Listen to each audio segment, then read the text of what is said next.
क्या last topic क्या था?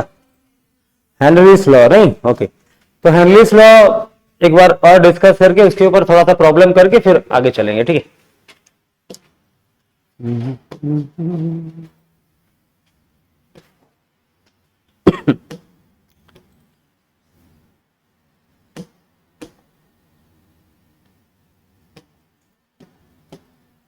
रेडी? ओके, तो हम हेनरीज लॉ क्या था? हेनरीज लॉ क्या था? जैसे कंटेनर है, एक क्लोज्ड है, ठीक है, तो यहां एक लिक्विड है और यहां एक गैस है, ठीक है। तो इसका जो प्रेशर है, अगर पार्शियल प्रेशर एक्स पी है और ये गैस अंदर जाता है, जितना प्रेशर ज्यादा होगा उतना गैस अंदर जाएगा, मतलब अंदर कुछ मोल फ्रैक्शन होगा गैस का। तो हमने पढ़ा था कि हेनरीज लॉ कहता है जो पार्शियल प्रेशर जितना ज्यादा होगा उसका मोल फ्रैक्शन उतना ज्यादा होगा, जितना ज्यादा प्रेशर होगा उतना सॉल्युबिलिटी बढ़ेगा, मतलब गैस अंदर आएगा। जितना ज्यादा प्रेशर, वो प्रेशर के ऊपर डिपेंड करेगा, इसका पार्शियल प्रेशर जो होगा इसके अंदर उसका मोल फ्रैक्शन उतना ज्यादा बढ़ेगा, जितना ज्यादा प्रेशर। तो ये था, इसको हमने लिखा था ऐसा के एच इंटू काय, ठीक है। ये तो इसी फॉर्मूला के ऊपर हमको प्रॉब्लम करना है। देखते हैं, एक दो प्रॉब्लम देखते हैं। ये फॉर्मूला तो नोट में होगा ना, नोट में होगा, देख लो प्रॉब्लम, देख लो कैसा आता है।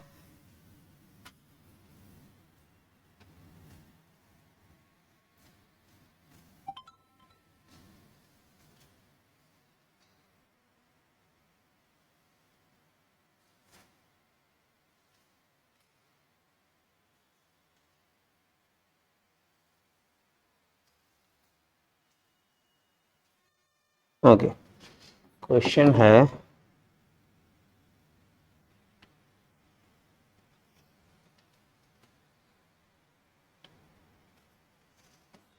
CO गैस है, carbon monoxide gas is dissolved in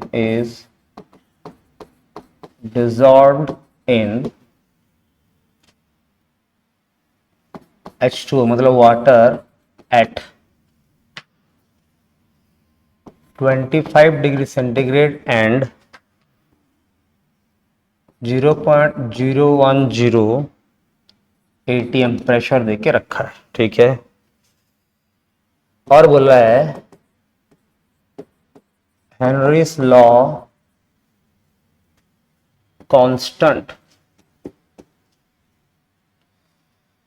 for this system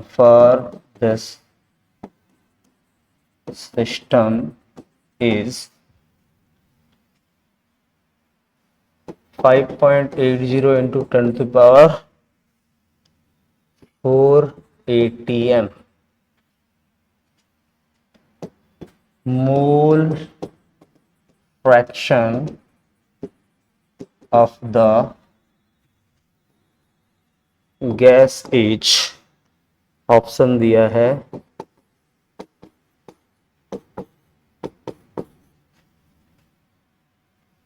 1.72 into 10 to the power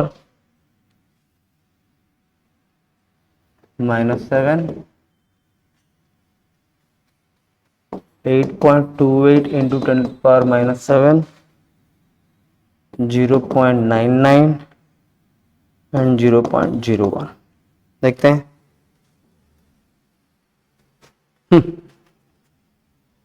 सबसे पहला क्वेश्चन सॉल्व करने में हमको गिवन क्या क्या है। पहला चीज तो है हेनरीज लॉ लिख दिया, हेनरीज लॉ कांस्टेंट दे दिया, मतलब हेनरीज लॉ का एप्लीकेशन होगा। फॉर्मूला लिख लेते हैं, partial pressure equal to K H into काय। हमको क्या फाइंड आउट क्या करना है? मोल फ्रैक्शन फाइंड आउट करना है। सिंपल है, क्या करना है? Mole fraction equal to pressure by K H होगा, प्रेशर ऑफ कार्बन मोनोक्साइड और K H for carbon monoxide. क्या कार्बन मोनोक्साइड का हमको प्रेशर गिवन है? देखो CO is dissolve in H2 at 25 degree and pressure दिया है ना, ये atm 0.01, ठीक है, डिवाइडेड बाय के एच क्या है 5.8 इंटू 10 टू पावर 4। देख लो क्या होगा, ए होगा कंफर्म, ए होगा कंफर्म, ठीक है। एकदम सिंपल डायरेक्ट क्वेश्चन है, ठीक। ज्यादातर क्या होता है, हेनरीज लॉ के लिए बहुत ज्यादा डिफिकल्ट क्वेश्चंस नहीं आते। अच्छा, ये क्वेश्चंस है थोड़ा सा अलग टाइप का है।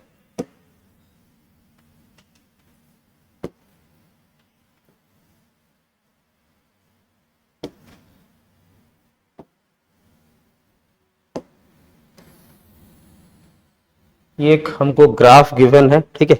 क्या क्या है, इधर हमारा है टेम्परेचर और इधर है KH का वैल्यू है, ठीक है। तो कुछ ग्राफ गिवन है, जैसे एक ऐसा ग्राफ है, इसको हम 1 नाम देते हैं, ठीक है। फिर एक ग्राफ है,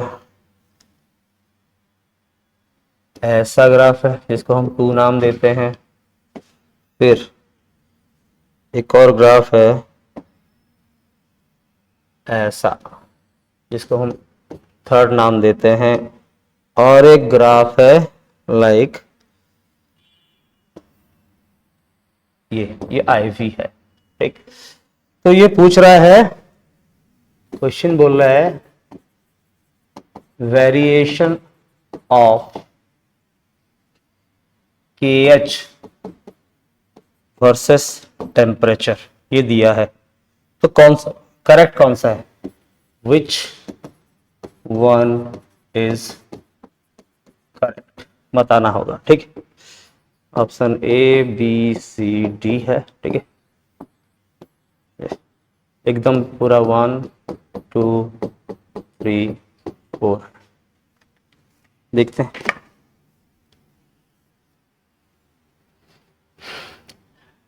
कल मैंने जब पढ़ाया solubility of gas in liquid पढ़ाया, तो उसमें टेम्परेचर डिपेंडेंसी था, प्रेशर डिपेंडेंसी था, पढ़ा है ना। हम अगर टेम्परेचर बढ़ाते हैं, क्या करते हैं, टेम्परेचर बढ़ाते हैं तो सॉल्युबिलिटी घटता है, ये पढ़ा था ना, सॉल्युबिलिटी घटता है। तो टेम्परेचर जब बढ़ाएंगे तो प्रेशर भी बढ़ेगा, प्रेशर बढ़ेगा ना। अच्छा, अगर प्रेशर को कांस्टेंट रखते हैं, क्या करते हैं, प्रेशर को कांस्टेंट रखते हैं, टेम्परेचर को बढ़ाते हैं, तो सॉल्युबिलिटी फिर भी घटेगा। और सॉल्युबिलिटी हमको बढ़ाना है तो टेम्परेचर घटाना पड़ेगा। सॉल्युबिलिटी का मतलब मोल फ्रैक्शन। अभी सीधा सीधा लिख लो, क्या बोलते हैं, जो रिलेशन क्या है, pressure equal to KH into chi. अभी क्या करते हैं ना, यहां पर प्रेशर बढ़ाए तो ये बढ़ता है, अभी हमको टेम्परेचर के साथ निकालना है। अच्छा मेरे को बताओ, अगर हम टेम्परेचर घटाते हैं तो काय बढ़ता है, ये सही है, ठीक है। तो काय के साथ तो इसका पता चल गया, अभी KH के साथ पता करना है। अगर काय और KH में रिलेशन निकालेंगे तो P/KH इक्वल टू काय होगा। काय का KH के साथ रिलेशनशिप कैसा है, इनवर्सली है। और टेम्परेचर काय के साथ इनवर्सली है, इसका मतलब KH का टेम्परेचर के साथ क्या हुआ, डायरेक्टली प्रोपोर्शनल। समझ में आ रहा है। अरे बाबू, टेम्परेचर टेम्परेचर कम हेले सॉल्युबिलिटी बढ़ुची, आउ एठी हमें कौन देखिले जे काय बढ़ेले KH कमुची। देख लो, तो काय बढ़ाने से KH घट रहा है, तो टेम्परेचर घटाने से KH घटेगा, मतलब टेम्परेचर बढ़ाने से KH बढ़ेगा। समझ में, देखो इसका रिलेशनशिप लिख लिया, जार बुझी ना हो कहबो हला यार। हमें देखिला ना, हमें कल पढ़ीला, हमने कल पढ़ा था जो कि अगर टेम्परेचर घटाते हैं तो सॉल्युबिलिटी बढ़ेगा। हमने पढ़ा था, एक्चुअली पढ़ा था कि अगर टेम्परेचर बढ़ाते हैं तो सॉल्युबिलिटी घटता है, तो टेम्परेचर घटाएंगे तो सॉल्युबिलिटी बढ़ेगा, ये पता है, ये है। टेम्परेचर घटाएंगे तो उसका मोल फ्रैक्शन बढ़ेगा, सॉल्युबिलिटी बढ़ेगा, ये क्लियर है। अभी इसका रिलेशन हमने देखा काय के साथ, काय जहां बढ़ रहा है तो KH क्या हो रहा है, घट रहा है, इनवर्सली है ना। अभी मेरे को एक चीज बताओ, अभी ये दोनों का बोलो, दोनों जगह मैंने इसको सेम कर दिया, काय बढ़ रहा है, काय बढ़ रहा है, तो दोनों में काय बढ़ रहा है तो क्या हो रहा है, टेम्परेचर भी घट रहा है और KH भी घट रहा है। इसका मतलब क्या है, डायरेक्टली प्रोपोर्शनल है। तो KH और T में से कौन सा ग्राफ होगा डायरेक्टली प्रोपोर्शनल, तो दोनों, ये बढ़ रहा है तो वो भी बढ़ रहा है, हाँ? C, ये तो स्ट्रेट है, ये बढ़ कहां रहा है, यहां तो KH कांस्टेंट है, टेम्परेचर ही बढ़ रहा है खाली। दोनों बढ़ रहा है। अरे दोनों बढ़ रहे हैं तो ग्राफ ऐसा होना चाहिए। दिमाग है, लगाओ। ठीक है, बुझिए ला, समझ में आ गया। आ गया तो ऐसा क्वेश्चन ग्राफ वाला, क्यों ग्राफ वाला मेरे को पता है तुम लोगों को करवाया नहीं गया होगा, इस टॉपिक पे ग्राफ वाला क्वेश्चन नहीं करवाया होगा। ठीक है, अच्छे से नोट कर लो, समझ में आ जाएगा।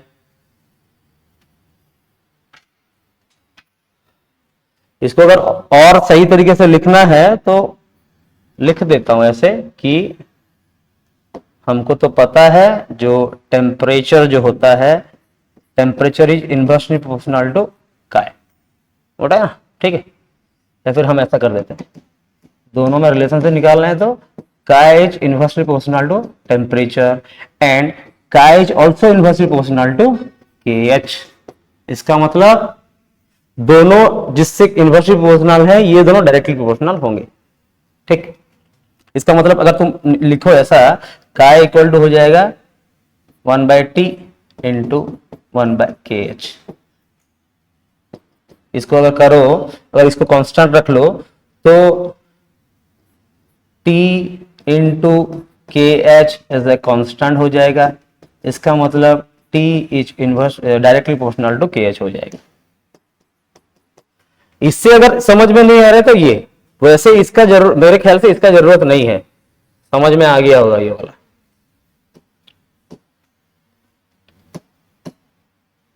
यही यही समझ में आ जाएगा तो फिर अच्छा है, जल्दी हो जाएगा क्वेश्चन। ठीक है, लेंदी कर दो वाले बुझे हो नहीं, एकदम सिंपल सिंपल। आउे कहीदेवी एटा हाँ, काली आमे पढ़ी कि टेम्परेचर बढ़े सल्युबिलिटी माने सल्युबिलिटी कमी जाए, माने उल्टा ना, टेम्परेचर जदि कमेगा बढ़ी जीवो।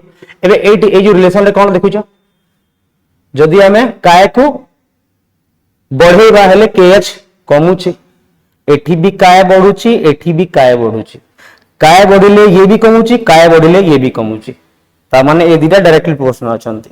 नहीं दी जगह काय बढ़ुची ना, तो काय बढ़िले आमे देखिला जे टेम्परेचर भी कमुची और केएच भी कमुची, काय सहित टेम्परेचर भी कमुची, केएच भी कमुची, ता माने टेम्परेचर आउ कायटा डायरेक्टली प्रोपोर्शनल होउछंती।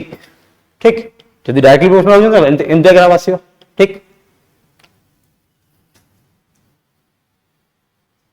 इनवर्सली प्रोपोर्शनल आसले एमती ग्राफ आसीबो। ठीक अछि, एटा हित कोडा सेकंड डायरेक्टली प्रोपोर्शनल एमती आला। आज देखो गोटे थ्रो गोटे चेंज होउछि किंतु आ गोटे चेंज होउनी, मतलब डिपेंड नहीं करता है तो ऐसा आएगा। ये जो कैसा आएगा, पहले बढ़ रहा है फिर घट रहा है, ऐसा है। तो ग्राफ का शेप देख के पता चलना चाहिए। और ग्राफ कैसे बनता है, फॉर्मूले से बनता है। ग्राफ ऑलवेज फॉर्मूले से बनता है। नोट कर लिया, बुझी रहा है समस्त।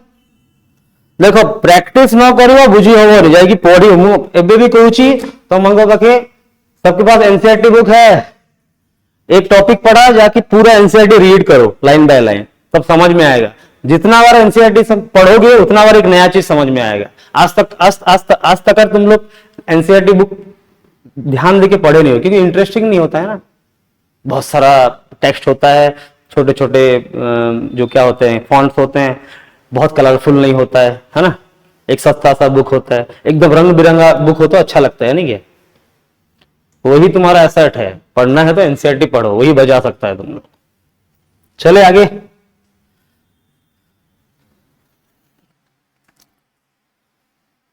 बाकी हेनरीज लॉ में ना इसी तरह का प्रॉब्लम आता है, कोई ज्यादा नहीं आता है।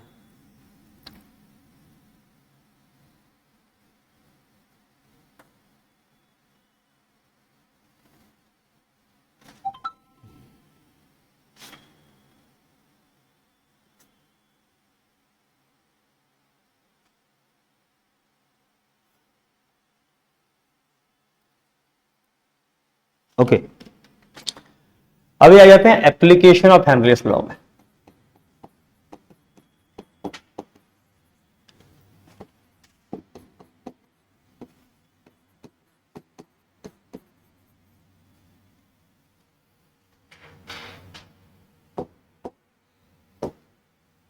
एप्लीकेशन ऑफ हेनरी लॉ में आ जाओ। सबसे इंपॉर्टेंट कुछ एप्लीकेशन है इसके, ठीक है। सबसे पॉपुलर एग्जांपल है क्या? Carbonated water. कार्बोनेटेड वाटर और सॉफ्ट ड्रिंक्स जिसको बोलते हैं ना, बॉटल्स, जो जो भी बॉटल होता है ना, आर पैक्ड। और ऐसा भी लिख सकते हैं सॉफ्ट ड्रिंक्स आर बॉटल्ड। जो भी सॉफ्ट ड्रिंक्स होते हैं आर बॉटल्ड अंडर प्रेशर। क्योंकि प्रेशर बढ़ाते हैं तो सॉल्युबिलिटी बढ़ता है। प्रेशर बढ़ाएं सॉल्युबिलिटी बढ़ा, मतलब कोल्ड ड्रिंक्स में अगर कार्बन डाइऑक्साइड नहीं घुसेगा हमको पीने से मजा नहीं आएगा, है ना। वो जो टेस्ट आता है, वो जो थ्रिलिंग टेस्ट आता है, वो नहीं आएगा जब तक। अरे कोल्ड ड्रिंक्स गुड़ाक जदि गरम करके पीव हेले कौन लगे? गुड़ पानी परिका लगे ना। हाँ, सेमता देखा भी तो तादुरी कार्बन डाइऑक्साइड, उसके अंदर कार्बन डाइऑक्साइड रहना चाहिए, नहीं तो हमको पीने में एकदम मजा नहीं आएगा।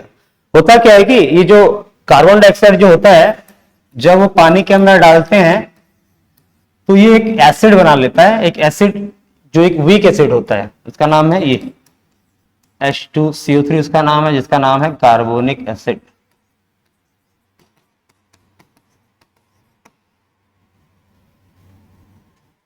तो कार्बोनिक एसिड फॉर्मेशन होता है बोल के थोड़ा सा वो जो हमको टेस्ट आता है उसका थोड़ा सा सॉर टेस्ट आता है। एक तो थोड़ा सा एक तो एसिड है तो थोड़ा सा बर्निंग, थोड़ा सा हल्का बर्निंग टेस्ट आता है। जोर पी दिले लगी जाए नहीं, मुंडो का नॉन भर है नहीं। हाँ, बचपन में क्या होता था, मेरे को जनरली पापा माजा पिलाते थे। मेरे पापा जो है माजा पिलाते थे। तो एक बार पापा क्या पीते थे, वो 7 अप या थम्स अप कुछ पीते थे। मैं वहां था इतना छोटा 4 साल का, मेरे को लेके जा रहे थे। तो मैं बोला पापा मेरे को वो वाला पीना है, मेरे को आप ये फ्रूट जूस दे के पूरा मतलब ठग दे रहे हो, मेरे को वो वाला पीना है। तो बोले नहीं नहीं ये मत पी, तेरे को तू नहीं पी पाएगा। मैं बोला हाँ मैं नहीं पीऊंगा, आप पी रहे हो मैं पी लूंगा। बोले ठीक है ले ले। मैं जैसे पिया ना तो कंट्रोल से नहीं पी पाया, मेरे नाक से पूरा वो क्या बोलते हैं जो फेना उड़ाओ, नाक करो फेना उड़ाओ हाल। अब मेरा मतलब क्या बोलते हैं एकदम ब्रेथलेसनेस जैसा फील हो गया पूरा। बचपन में बच्चे लोग नहीं पी पाते हैं ना।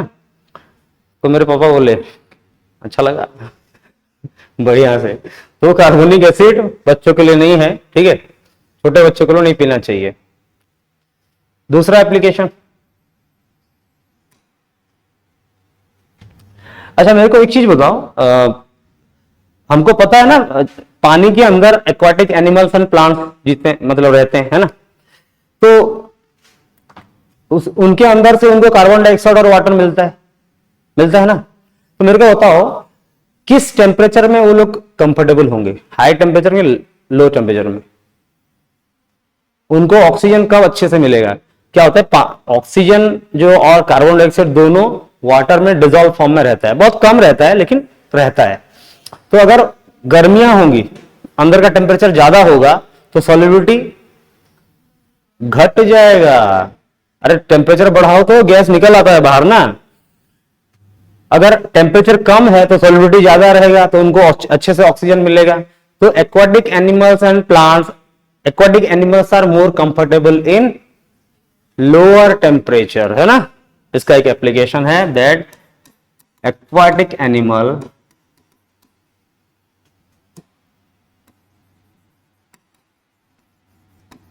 Are more comfortable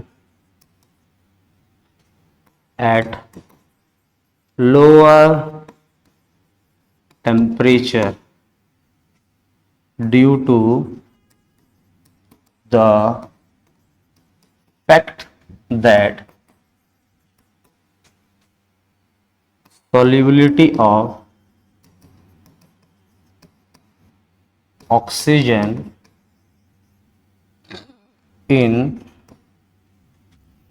water is more at lower temperatures। ठीक है, देख लो।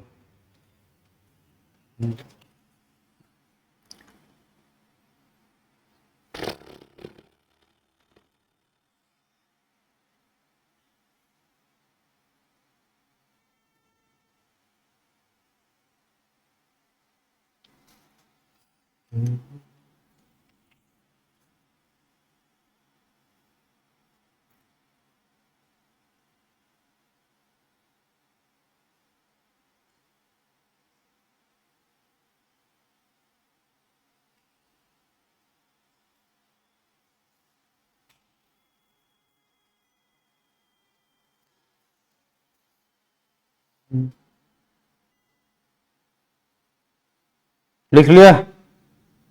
सबने लिख लिया? हो गया? ओके। अच्छा, इसके और भी बहुत सारे एप्लीकेशन है। जैसे जो लोग पहाड़ी एरिया में रहते हैं, मतलब हायर ऑल्टीट्यूड में रहते हैं, हायर ऑल्टीट्यूड मतलब पहाड़ में रहते हैं, वहां क्या होता है, जो ऑक्सीजन का सॉल्युबिलिटी कम रहता है। मतलब हायर ऑल्टीट्यूड में प्रेशर जो है ज्यादा रहता है, वो ठीक है, मतलब ब्लड प्रेशर जो है वो बढ़ जाता है, तो ऑक्सीजन का जो सॉल्युबिलिटी है ना वो घट जाता है। तो अभी क्या है, हम लोग नीचे रहते हैं, हम लोग जमीन पर रहते हैं, जो लोग वहां रहते हैं उनको हैबिट हो गया है, उनको हैबिट हो गया है। लेकिन जो लोग यहां से ऊपर जाएंगे, हायर ऑल्टीट्यूड मतलब पहाड़ी एरिया में जाएंगे, तो यहां अच्छा खासा सॉल्युबिलिटी होगा, ऑक्सीजन ब्लड में अच्छे से, तो ब्लड में ऑक्सीजन होगा तभी ना हमको मिलेगा, सेल्स को मिलेगा। जैसे जैसे हम ऊपर जाते जाएंगे, ऑक्सीजन का जो है मोल फ्रैक्शन वो घटते जाएगा, ऑक्सीजन का अमाउंट ब्लड में कम हो जाएगा। कम हो जाएगा तो हमारे सेल्स को कम मिलेगा। हमारे सबसे ज्यादा ऑक्सीजन का जरूरत पड़ता है हमारे ब्रेन को, कि हम प्रॉपरली सोच पाए, we can think properly. Oxygen चाहिए बहुत ज्यादा, सबसे ज्यादा रिक्वायरमेंट होता है, मतलब पूरा बॉडी का जितना ऑक्सीजन रिक्वायरमेंट है उसका 95% रिक्वायरमेंट ब्रेन को रहता है। इसीलिए तुम देखे होगे, जब भी तुम लोग सर दर्द होता है, सिर दर्द होता है ना, तो तुमको जो मेडिसिन देते हैं क्या देते हैं, डिस्प्रिन। डिस्प्रिन जैसा एक मेडिसिन देते हैं, एक्चुअली उसका नाम है एस्प्रिन, एक केमिकल होता है। तो वो देने से क्या करता है, वो ब्लड में जो ब्लड वेसल में जो ब्लॉकेजेस होते हैं उनको खोलता है। उनको खोल देने से क्या है, प्रॉपरली ब्लड फ्लो होता है, मतलब ब्रेन में, और ऑक्सीजन मिलता है, तो सिर दर्द कम जाता है, घट जाता है। तो वही चीज होता है हायर ऑल्टीट्यूड में, कि ऑक्सीजन का सॉल्युबिलिटी कम रहता है, इसलिए हम लोग सही से सोच नहीं पाते हैं, सही से सोच नहीं पाते हैं, और हमको ड्राउजी फील होता है, डिजीनेस आता है, हमको कमजोरी फील होता है, क्योंकि ऑक्सीजन प्रॉपरली नहीं मिलता है।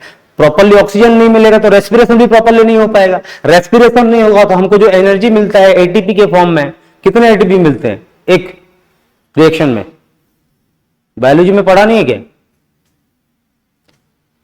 अरे रेस्पिरेशन रेस्पिरेशन रेस्पिरेशन क्या रिएक्शन होता है, 38 मन नहीं, 38 ना, 38 एटीपी मिलते हैं ना।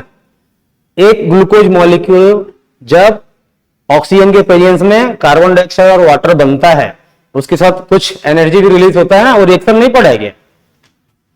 अरे रेस्पिरेशन में पढ़ा है कि नहीं पढ़ा है, कितने एटीपी निकलते हैं? 38, याद रहना चाहिए ना। तो प्रॉपरली अगर हमको एनर्जी नहीं मिलेगा तो हमको ड्राउजी फील होगा, क्या होगा, हम लोग कमजोरी फील करेंगे और सर चकराने लगेगा। इस कंडीशन को बोलते हैं एनॉक्सिया। क्या बोलते हैं?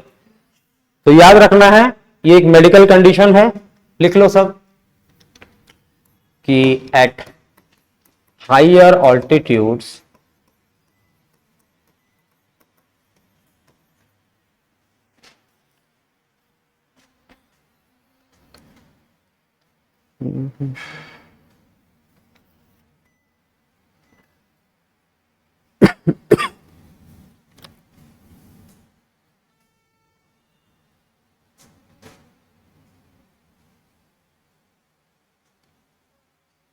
हाँ, At higher altitude, the solubility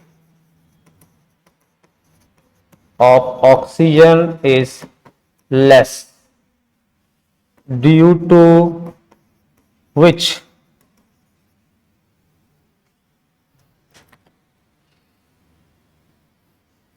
a person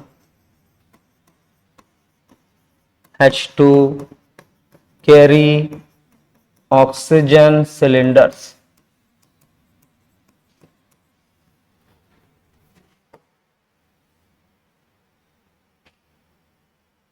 in case not, due to lack of supply of oxygen, lack of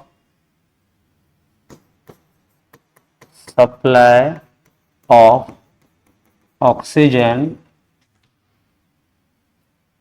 a person experience weakness and inability to think. This condition is known as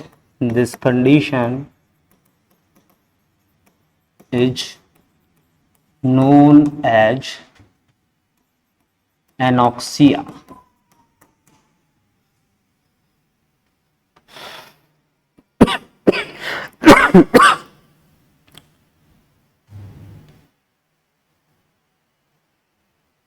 Kalyani light बंद करियोगे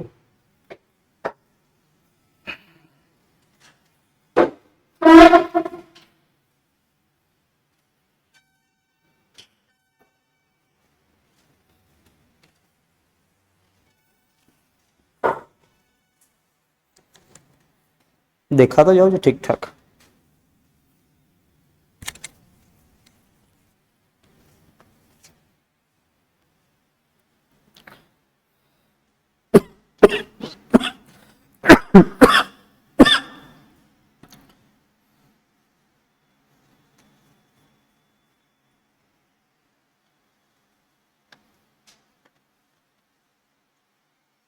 हो गया, note down हो गया। एक दूसरा ऐसा condition होता है in case of scuba divers. Scuba diver जो पानी के अंदर डाइव करते हैं, ठीक है। पानी के अंदर डाइव करने में क्या होता है कि सॉल्युबिलिटी बढ़ता है। क्या होता है? प्रेशर ज्यादा होता है, पानी के अंदर प्रेशर ज्यादा होता है, प्रेशर ज्यादा होता है तो सॉल्युबिलिटी बढ़ने लगता है। तो अगर क्या होता है जनरली स्क्यूबा डाइवर्स को तो एयर लेके जाना पड़ता है ना सिलेंडर में, तो सिलेंडर में अगर खाली एयर भर दे, खाली एयर भर दे तो उसमें क्या क्या रहता है? ऑक्सीजन और नाइट्रोजन। अगर खाली एयर भरे तो, ठीक है, खाली एयर भरे तो उसमें ऑक्सीजन नाइट्रोजन रहेगा। अभी क्या, जैसे प्रेशर बढ़ेगा सॉल्युबिलिटी बढ़ेगा, सॉल्युबिलिटी ऑक्सीजन का भी बढ़ेगा और नाइट्रोजन का भी बढ़ेगा। लेकिन नाइट्रोजन का बहुत ज्यादा प्रेशर डालो तो बहुत ज्यादा सॉल्युबिलिटी हो जाता है। उसका कोई प्रॉब्लम नहीं है, सॉल्युबल हो जाएगा, निकल आएगा। लेकिन क्या होता है, जैसे ही अंदर जाते हैं ब्लड में नाइट्रोजन आ जाता है, ब्लड में नाइट्रोजन, ऑक्सीजन के साथ नाइट्रोजन आ जाएगा। जैसे ही ऊपर आए तो एकदम से प्रेशर रिलीज हो जाता है, तो नाइट्रोजन क्या करेगा? बाहर निकलने की कोशिश करेगा। अरे सॉल्युबिलिटी घट जाएगा तो बाहर निकलने की कोशिश करेगा और अपने ब्लड वेसल में से इतने फास्ट से निकलेगा कि हमको बहुत पेन होगा, इतना पेन होगा डेथ भी हो सकता है, ठीक है। उस कंडीशन को बैंड्स बोलते हैं, BENDS, बैंड्स बोलते हैं।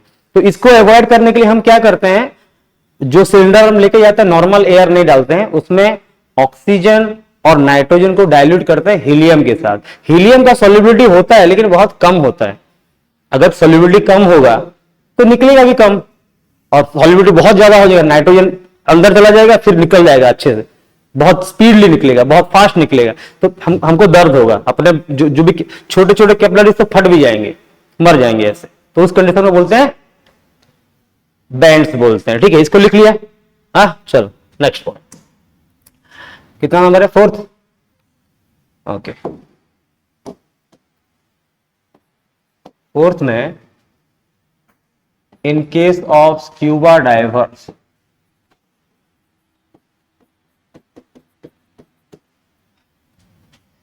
the oxygen cylinder is diluted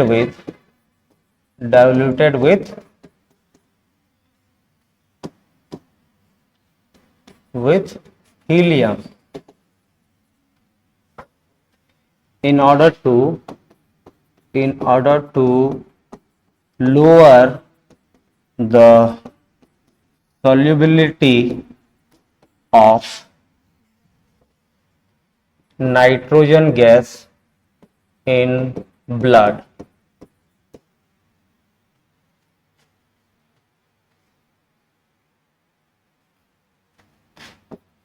Which can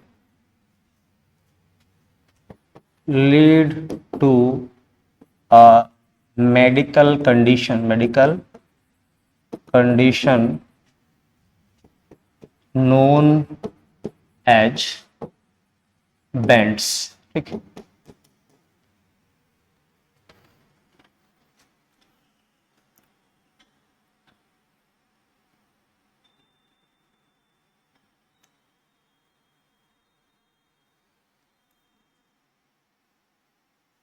ठीक है, ये हो गया एप्लीकेशन। उसके कुछ लिमिटेशंस भी हैं, वो भी हम लिख लेते हैं।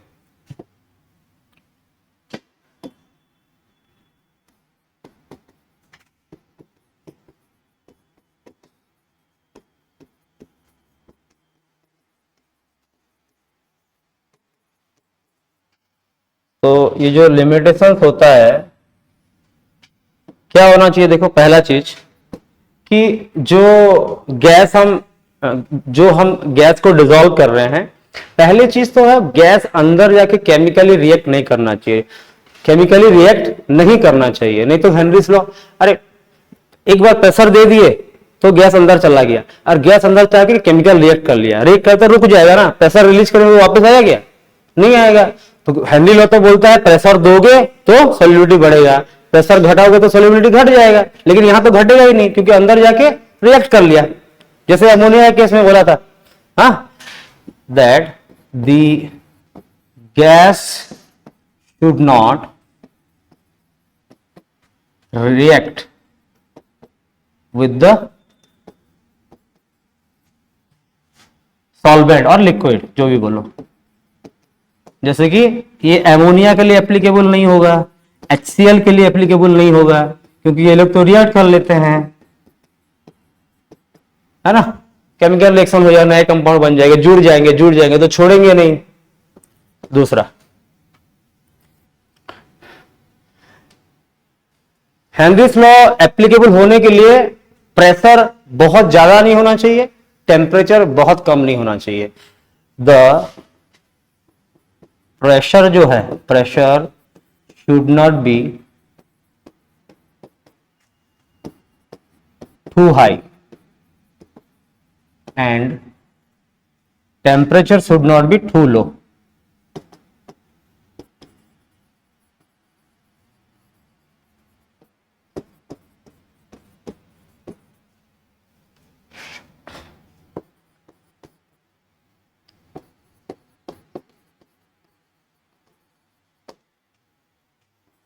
ठीक है, लिख लो।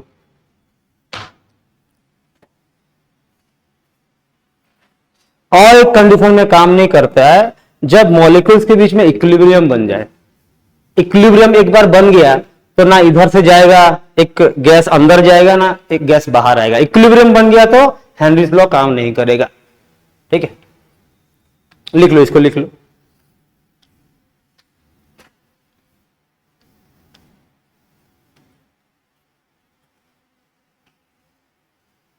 अरे नहीं, इक्विलिब्रियम रहेगा तो काम करेगा।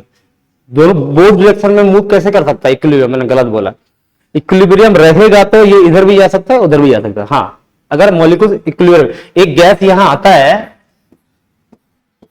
एक गैस यहां रहता है, तो यहां इक्विलिब्रियम होगा तभी तो एक कॉन्सेंट्रेशन यहां बनेगा, जो भी काय होता है। अगर इक्विलिब्रियम में नहीं रहेगा तो इधर भाग जाएगा या फिर इधर भाग जाएगा, तो फिर एक प्रेशर में एक कंसंट्रेशन नहीं रह पाएगा। इक्विलिब्रियम में होना चाहिए। सॉरी, मैं बोला गलत, उल्टा बोल दिया। So it is only applicable if the molecules of a system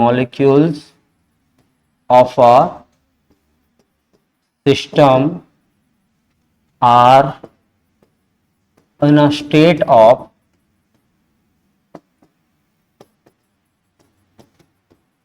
equilibrium.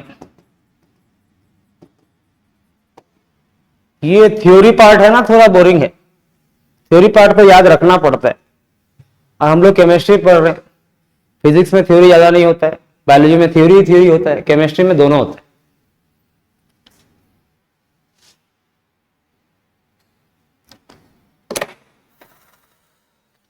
तो यहां खत्म होता है हमारा हेनरीज लॉ, बस इतना। और हेनरी लॉ का यूज ज्यादा कुछ है नहीं, ये 3-4 यूजेस है और 3-4 एप्लीकेशन है और 3-4 लिमिटेशन है।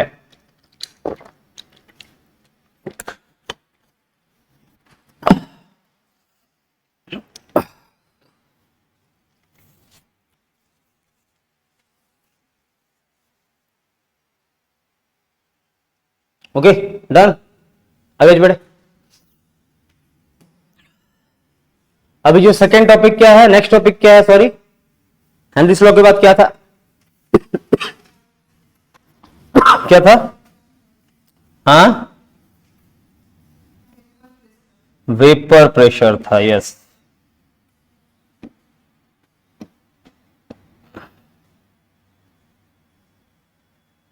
ठीक है, पहले हम वेपर प्रेशर समझ लेते हैं।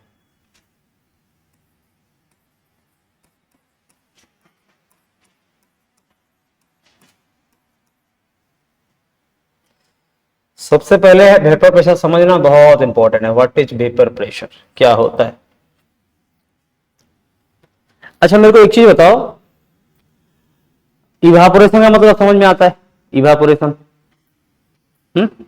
इवापोरेशन मीन्स कोई बता सकता है व्हाट इज इवापोरेशन? अच्छा व्हाट इज बॉइलिंग? बॉइलिंग किसको बोलते हैं और इवापोरेशन किसको बोलते हैं, और दोनों में क्या फर्क होता है? इवापोरेशन का मतलब इवापोरेट होना, मतलब लिक्विड वेपर में कन्वर्ट होना, लिक्विड वेपर में कन्वर्ट। लेकिन बॉइलिंग में तो वही, बॉइलिंग में भी तो वही होता है ना, लिक्विड वेपर में कन्वर्ट होता है। दोनों का डिफरेंस क्या है?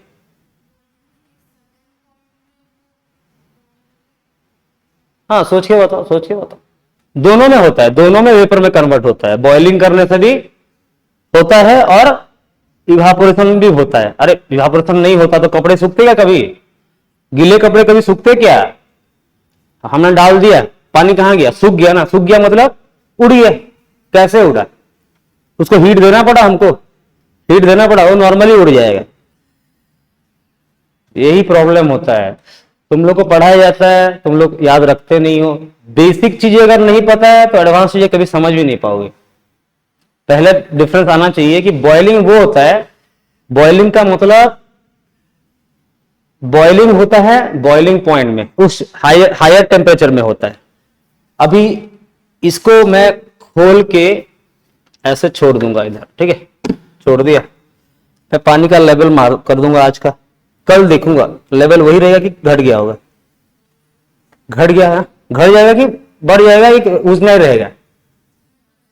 घट जाएगा ना, कम हो जाएगा। क्यों होता है वो? इसको बोलते हैं evaporation. Evaporation is the conversion of liquid into vapour at any temperature below boiling point. Boiling point से कम कोई भी टेम्परेचर में वो इवापोरेट हो जाता है। और दूसरा ये बात है कि जो बॉइलिंग होता है ना, वो टोटल बॉयल होता है, टोटल लिक्विड जो बॉयल होता है। लेकिन इवापोरेशन सिर्फ सरफेस में होता है। सरफेस क्यों?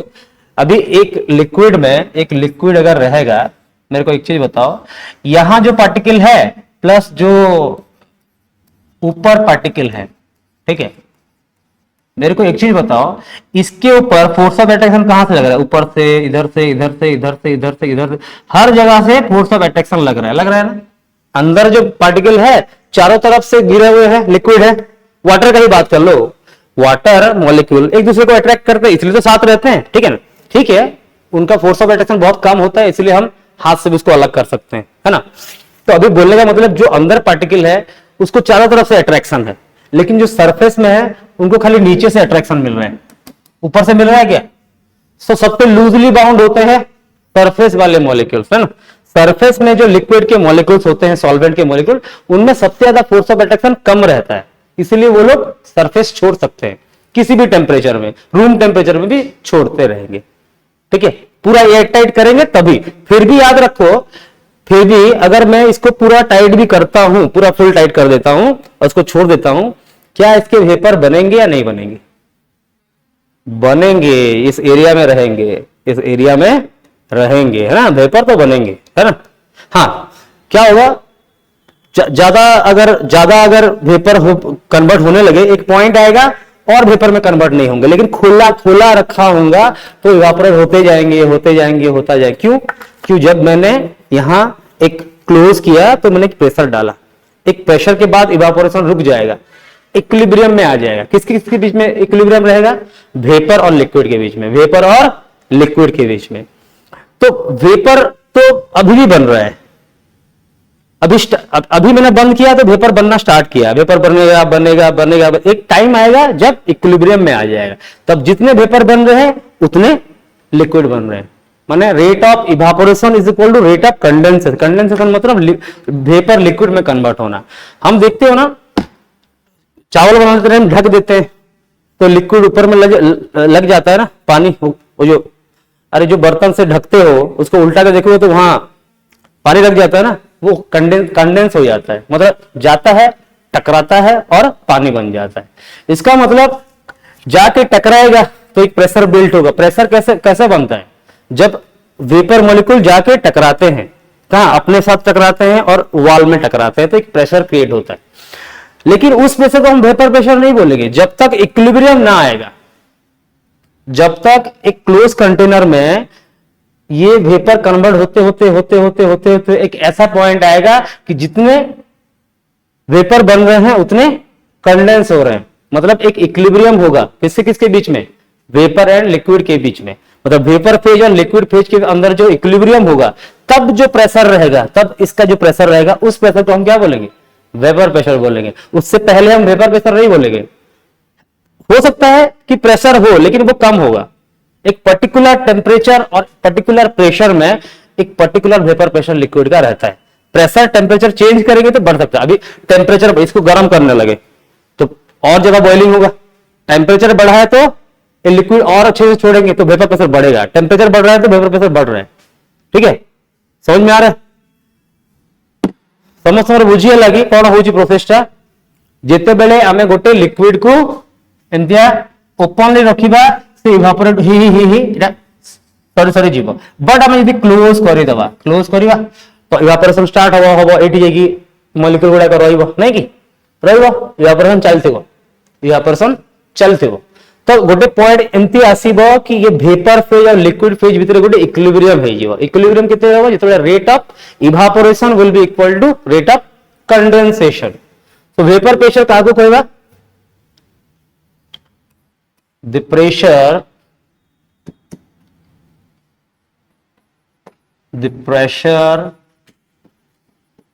exerted by the vapors of a liquid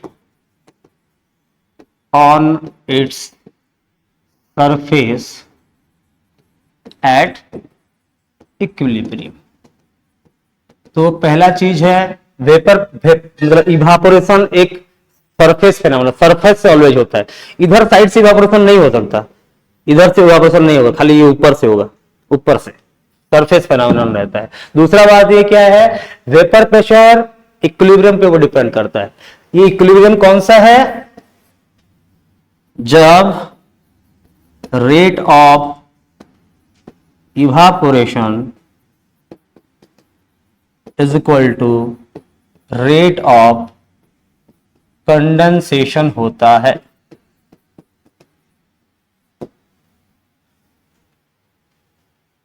vapour pressure clear हो गया?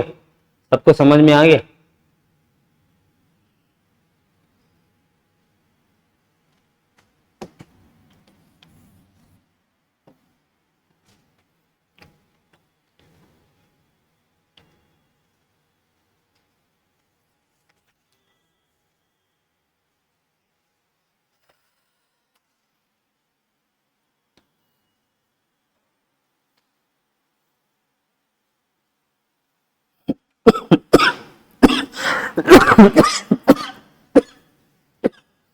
हो गया, नोट डाउन कर लिया। तो वेपर प्रेशर समझ में आ गया क्या? क्या है वेपर प्रेशर? एक ही लिक्विड के वेपर जो बनेंगे वो जितना प्रेशर डालेंगे उसके सरफेस के ऊपर, जितना प्रेशर डाल रहे हैं एट इक्विलिब्रियम, इक्विलिब्रियम में होना चाहिए। इक्विलिब्रियम से पहले वेपर प्रेशर नहीं बोल सकते उसको, कुछ तो प्रेशर होगा लेकिन उसको वेपर प्रेशर नहीं बोलेंगे, ठीक।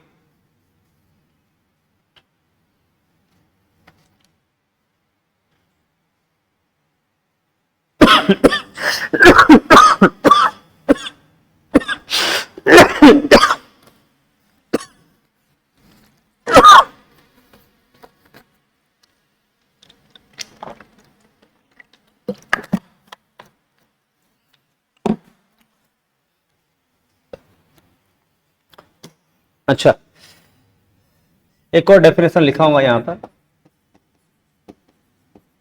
Boiling point. कैसे डिफाइन करेंगे बॉइलिंग पॉइंट को, बताओ। ये बॉइलिंग पॉइंट क्या है बताओ। ये तो 4 क्लास का डेफिनेशन, क्लास 4 का डेफिनेशन बता रही है। जिस टेम्परेचर में लिक्विड बॉयल होना स्टार्ट करता है। हाँ भाई, अपने बॉइलिंग पॉइंट में बॉयल होगा ना, किसी और टेम्परेचर में थोड़ी होगा। जब एक लिक्विड बॉयल करना स्टार्ट करता है, लिक्विड वेपर में कन्वर्ट होते हैं, लिक्विड वेपर में कन्वर्ट होते हैं ना। अच्छा, इसका मतलब यह है कि जो वेपर है वो वेपर के ऊपर, ये जो लिक्विड है इसको हम हीट कर रहे हैं, है ना, बॉयल कर रहे हैं, यहां हम इसको बॉयल कर रहे हैं, ठीक है, लिक्विड। अभी ये बॉयल हो रहा है, इसके ऊपर अभी कौन सा प्रेशर गिर रहा है? नॉर्मली एटमॉस्फेरिक प्रेशर है। अभी किसी को अगर इस सरफेस से बाहर जाना है तो कम से कम इसका जो, अभी ये अगर बॉयल होना स्टार्ट करेगा तो वेपर बनेंगे। ये अगर बॉयल करना स्टार्ट करे उसके वेपर बनेंगे ना, तो वेपर का कुछ प्रेशर बनेगा। इसका भी प्रेशर है, इसका भी प्रेशर है। जब दोनों इक्वल हो जाएंगे तब वो बॉयल करना स्टार्ट करेगा, उससे ज्यादा वेपर प्रेशर होने से उड़ जाएगा वो। समझ में आए? अरे लिक्विड जो है इसके ऊपर प्रेशर कौन सा गिर रहा है? Atmospheric pressure. तो इसको अगर निकलना है तो पहले इस एटमॉस्फेरिक प्रेशर को उठाना होगा ना। तो ये जो लिक्विड है इसका वेपर प्रेशर जब एटमॉस्फेरिक प्रेशर के बराबर हो जाएगा तब उस टेम्परेचर को बोलेंगे बॉइलिंग पॉइंट। याद रहेगा? When vapor pressure of a liquid equal to atmospheric pressure, the temperature is known as boiling point of the liquid. एक लिक्विड को उड़ने के लिए कितने वेपर प्रेशर चाहिए? मिनिमम 1 एटमॉस्फेरिक प्रेशर उड़ने के लिए, मतलब बॉयल होने के लिए। तो वो जिस टेम्परेचर में होगा, जिस टेम्परेचर, द टेम्परेचर एट विच, लिख दो, द टेम्परेचर एट विच, अभी तो वेपर प्रेशर समझ गए हो ना, तो इसलिए vapour pressure of a liquid becomes equal to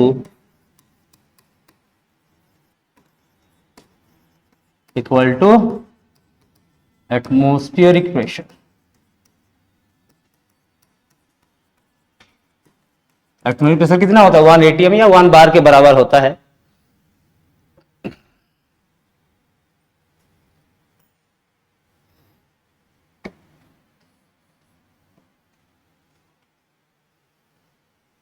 अब जब बॉयल होता है तो कहीं से भी बॉयल होगा, इधर से भी बॉयल होगा, ऊपर से भी बॉयल होगा, कहीं से भी हो सकता है, कोई भी पार्टिकल जा सकता है। लेकिन इवापोरेशन में अलग, इवापोरेशन में सरफेस से जाएगा, ओनली सरफेस से जाएगा, अंदर से नहीं जाएगा। टेम्परेचर देंगे, हर मॉलिक्यूल को एनर्जी मिलेगा, हर कोई बाहर निकलना चाहेगा, है ना। क्लियर है बॉइलिंग पॉइंट? आज जाके डेफिनेशन पता चला है बॉइलिंग पॉइंट का ना, है, इससे पहले नहीं पता था। ये चैप्टर पढ़ के आए हो भाई, ये चैप्टर पढ़ के, रट के नहीं आना रहता है, पढ़ के आना रहता है। तुम लोग अभी भी तुमको बता चुका हूं, अगर तुमको पता है कल क्या टॉपिक पढ़ाई होगा तो थोड़ा सा देख के आना चाहिए, बेसिक, वो तुमको हेल्प करेगा। तुम लोग देख के बिल्कुल नहीं आते हो, तुम लोग सोचते हो हाँ ये तो कॉलेज है ना, फर्स्ट डे ऑफ कॉलेज, जाएंगे एंजॉय करेंगे लेक्चर को, वो मत करो, पढ़ के आओ ताकि अच्छे समझ में आए। मेरा भी काम आसान हो जाएगा, हम इजीली एक टॉपिक को खत्म कर देंगे। तुम लोग 11 में एडमिशन करके नहीं आए हो, यू आर ड्रॉपर्स। ड्रॉपर बच्चों को थोड़ा बहुत बेसिक नॉलेज होना चाहिए, नहीं तो हमारा हम अगर बेसिक चीजें ही पढ़ते रहेंगे तो क्वेश्चन का प्रैक्टिस करेंगे, समझ रहे हो। हालांकि मैं बेसिक से ही पढ़ा रहा हूं, क्योंकि किसको पता होगा किसको नहीं पता होगा। ठीक है, क्लियर, ऑल राइट। तो बॉइलिंग पॉइंट समझ में आ गया, ठीक है। अभी आते हैं राउल्स लॉ।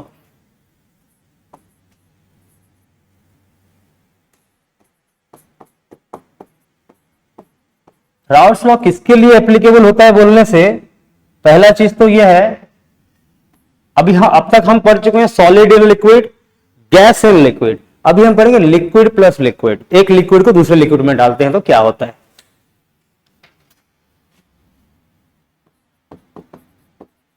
हम पढ़ रहे हैं लिक्विड लिक्विड सॉल्यूशंस के लिए।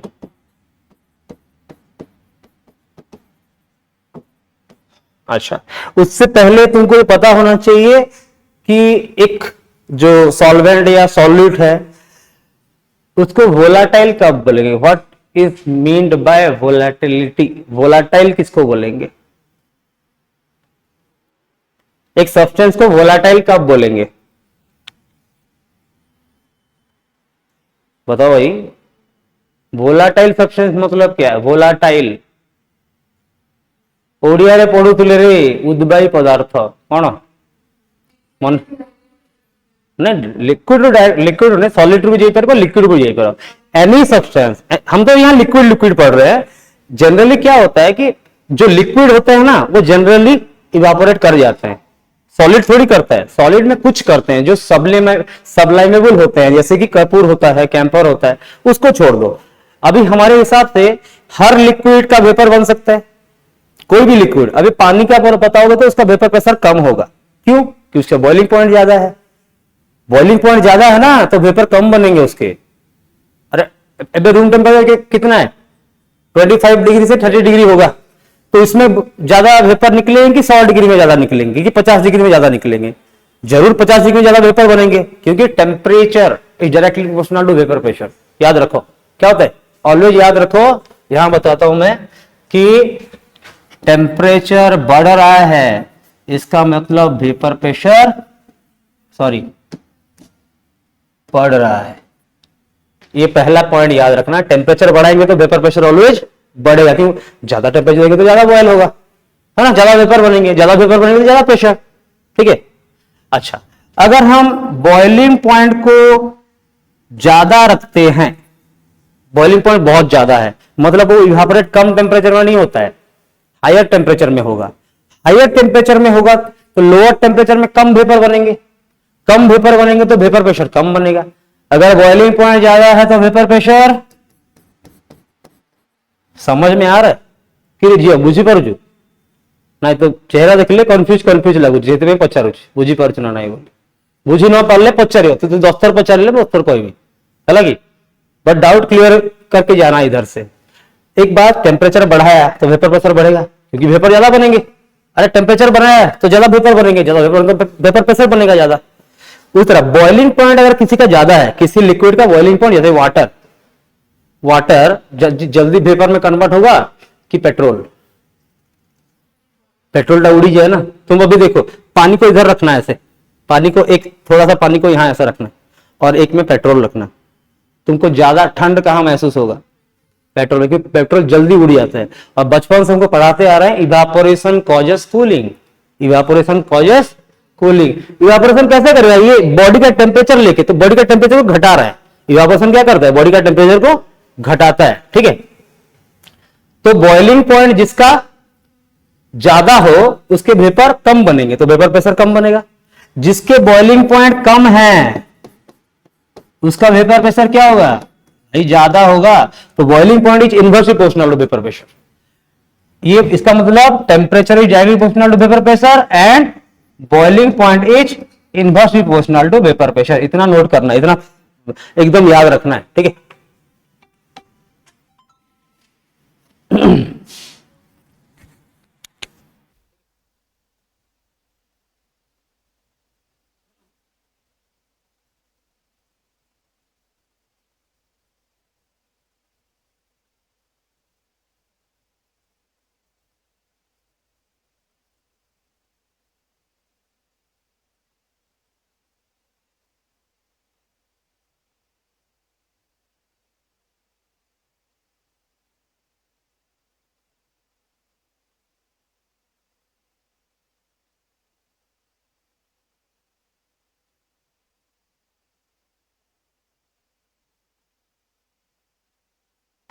क्लियर है?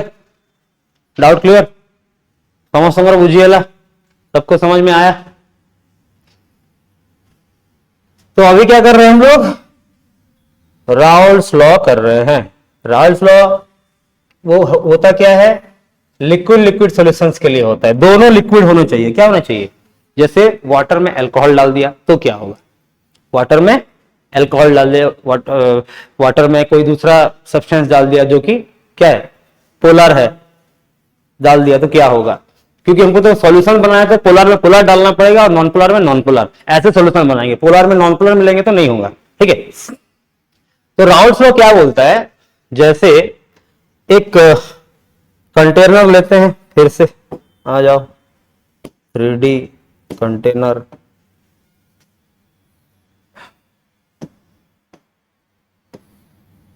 हाँ ये हो गया कंटेनर। अच्छा, तो सोच लो यहां कुछ लेवल तक इसके लिक्विड है। इसमें हमने क्या किया? दो लिक्विड लिया है। क्या किया है? दो लिक्विड लिया है, और दोनों लिक्विड है मतलब दोनों वोलाटाइल है, दोनों के वेपर बन सकते हैं। बोथ आर लिक्विड का मतलब वोलाटाइल, सॉलिड का मतलब नॉन वोलाटाइल। यहां हम ऐसे लेंगे, चीनी, चीनी अगर डालेंगे चीनी के वेपर बनेंगे? नहीं बनेंगे। नमक के वेपर बनेंगे? नहीं बनेंगे। यूरिया के बनेंगे? नहीं बनेंगे। लेकिन पानी में अल्कोहल डाला है तो उसके वेपर बनेंगे। पानी का भी वेपर बनेगा और अल्कोहल का भी वेपर बनेगा। तो क्या मैं बोल सकता हूं कि यहां दोनों के वेपर होंगे, ए के भी वेपर होंगे? हमने क्या किया है? दोनों के कुछ कुछ मोल्स लिए हैं, तो दोनों का कुछ कुछ मोल फ्रैक्शन भी होगा। अभी इस सॉल्यूशन में मैंने क्या लिया है? ए लिया है। ए को हम लेते हैं क्या? सॉल्वेंट, और बी को ले लेते हैं क्या? सॉल्यूट ले लेते हैं। ठीक है, तो इसके अंदर जो टोटल सॉल्यूशन है उसमें ए और बी है, तो ए का होगा मोल फ्रैक्शन कुछ और बी का मोल फ्रैक्शन होगा कुछ। ए और बी का मोल फ्रैक्शन मिलाया कितना होगा? वन फ्रैक्शन तो है। ठीक है, तो ए का जो मोल फ्रैक्शन है इसका हम लिखते हैं काय ए, और बी का जो है यहां लिखते हैं काय बी। क्लियर है? इसमें दो चीजों का सॉल्यूशन है, ए प्लस बी का सॉल्यूशन है, दोनों लिक्विड है। क्या है? दोनों लिक्विड है। ठीक है, अभी क्या होगा? क्योंकि दोनों लिक्विड है, दोनों के वेपर बनेंगे। मैं एक काम करता हूं, इसका कलर चेंज करता हूं तो मुझे समझ में आएगा।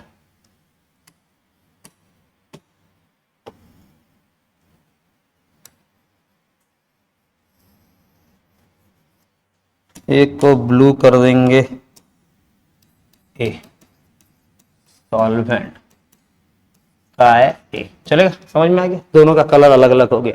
तो अभी है क्या कि इसके भी वेपर कुछ बनेंगे, यहां पर कुछ वेपर इसके भी बनेंगे और कुछ वेपर भाई साहब इसके भी बनेंगे, है ना?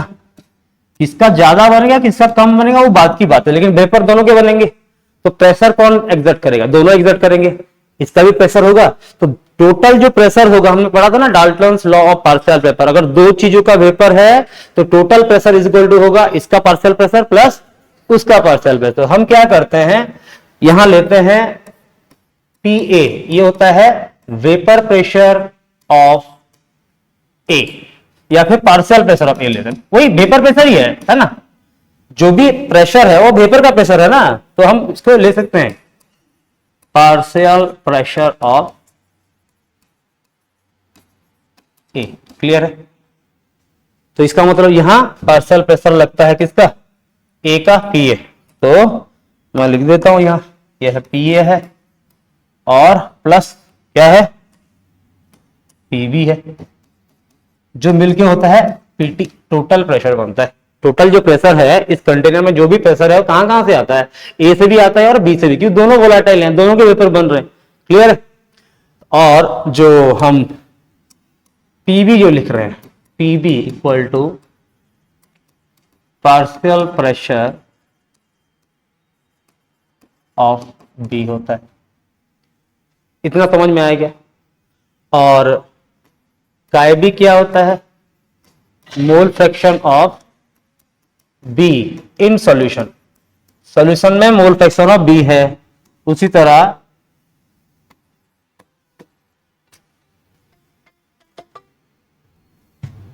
सॉरी काय ए ना, तो काय ए क्या होता है?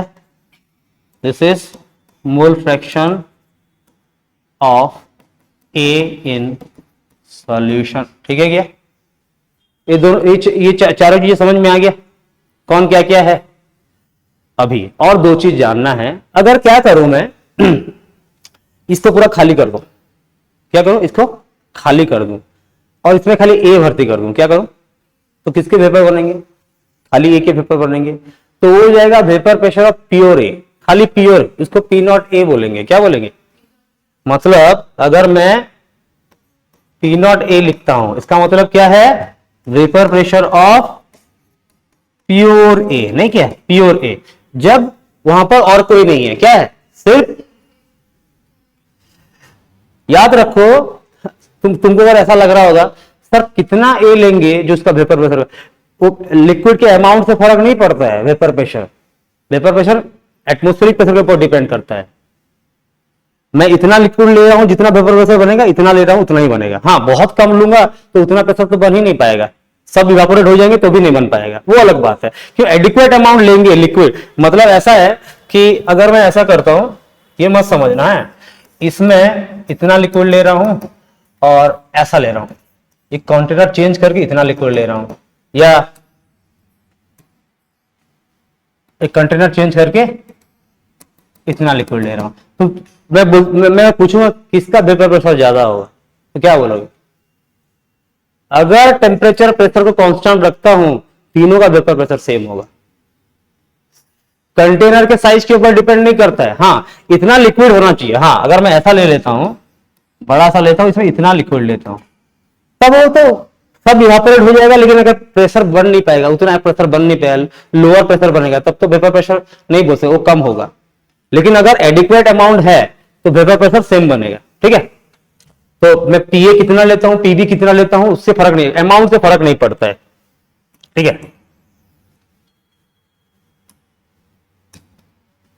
तो यहां मैं क्या किया कि अगर मैं खाली खाली ए भरता हूं तो उसका जो वेपर प्रेशर बनेगा क्या होगा? पी नॉट ऑफ ए बनेगा। उसी तरह अगर मैं बोलूंगा अगर खाली बी भरूंगा तो क्या होगा? Vapour pressure of pure B. ठीक है? इतना पहला चीज, इतना जो आइटम है इसको समझ जाओ, लिख लो लिख लो।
ओके समझ में आ गया? इतना पार्ट समझ में आ गया। अभी आता है राउल्स लॉ के ऊपर। जो लॉ है वो क्या है?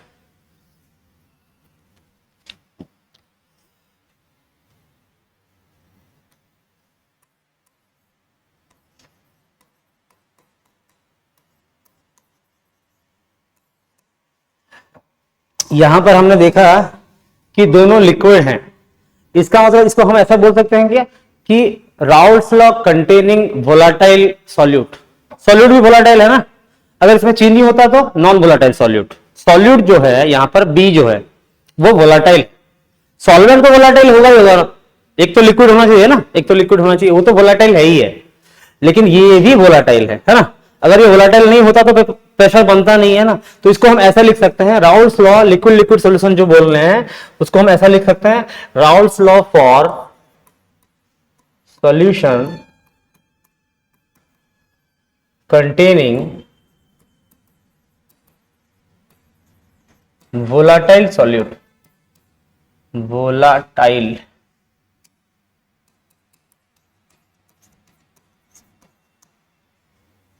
ठीक है, देख लो।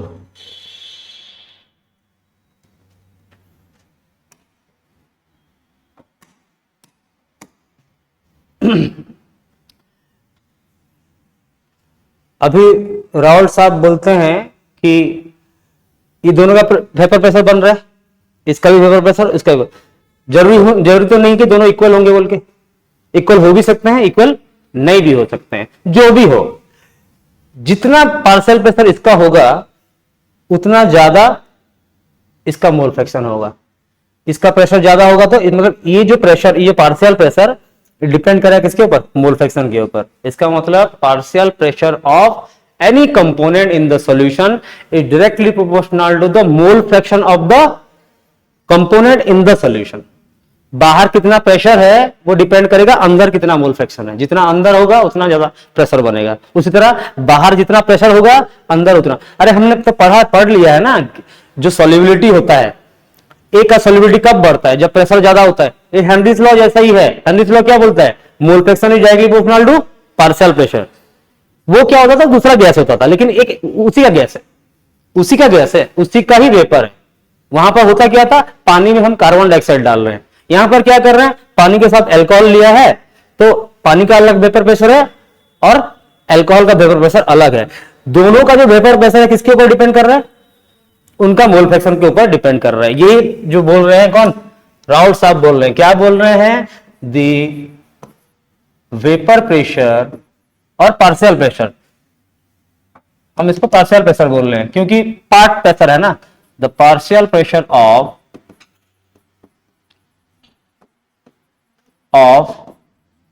Any component of a solution is directly proportional to its mole fraction in the solution, ये बोलता है राउल्स लॉ। इसका मतलब कैसे लिखेंगे बताओ, लिखेंगे कैसे, जो पार्शियल प्रेशर ऑफ ए होगा वो डायरेक्टली प्रोपोर्शनल होगा उसके मोल फ्रैक्शन से, क्लियर। और जो पार्शियल प्रेशर ऑफ बी होगा वो डायरेक्टली प्रोपोर्शनल होगा काय बी से, क्लियर। यही बोलता है और कुछ नहीं है। इसका उसके साथ, जिसका उसके साथ डायरेक्टली प्रोपोर्शनल होगा। अभी बात यह है कि अगर हम प्रोपोर्शनलिटी साइन हटाते हैं, पता है यहाँ का जो कांस्टेंट क्या आता है, वहां किया जाता था, यहां जो कांस्टेंट आएगा ये आएगा, पी नॉट ए होगा। पी नॉट ए क्या है, vapour pressure of pure liquid है ना, का ए होगा। उसी तरह ये क्या होगा, P B is equal to P nought B का ए बी। अभी जो ए और बी है दोनों लिक्विड फॉर्म में भी है और वेपर फॉर्म में भी है ना, लिक्विड फॉर्म में भी है और वेपर फॉर्म में भी है। तो क्या हम लिक्विड, ये जो काय बी लिख रहे हैं, ये mole fraction in liquid form है। तो ऊपर जो होंगे, ऊपर ए और बी कुछ कुछ होंगे ना, वेपर फॉर्म में है, तो ऊपर भी कुछ मोल फ्रैक्शन होगा, कॉन्सेंट्रेशन कुछ होगा नहीं, उसको वाई ए वाई बी बोलते हैं। क्या बोलते हैं, ये काय बी, उसको वाई ए वाई बी बोलते हैं, वो भी लिख लेंगे, ठीक है। तो देख लो, ये अभी हमने क्या पढ़ा, जब टोटल प्रेशर क्या होता है, पीटी। टोटल प्रेशर क्या होता है, P total. Dalton's law partial pressure क्या बोलता है कि total pressure equal to P A plus P B होता है। इसका मतलब हम लिख सकते हैं इसको ऐसा, P nought A chi A plus P nought B chi B, लिख सकते हैं, लिख सकते हैं, ठीक है, लिख लो पी टोटल।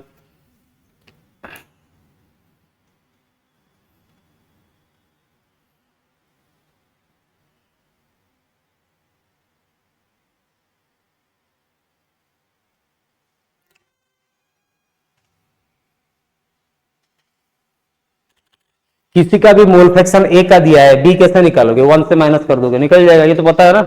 हाँ, हो गया क्या? लिख लिए।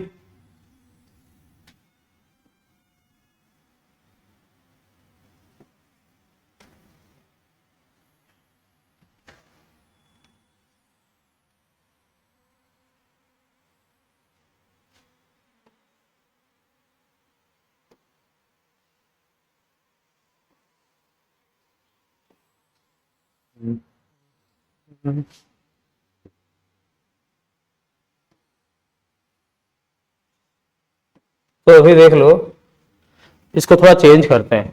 जो P टोटल है, P टोटल है वो है P नॉट ए, काय ए लिखते हैं। हाँ, काय ए क्या लिख सकते हैं? ऐसे 1 माइनस काय बी लिख सकते हैं, लिख सकते हैं। तो ये हो जाएगा P nought B chi B. अभी तुम सोच रहे हो कि सर आपने काय को काहे चेंज किया? क्योंकि सॉल्यूट के फॉर्म में हम लिखते हैं, जनरली किसके फॉर्म में लिखते हैं?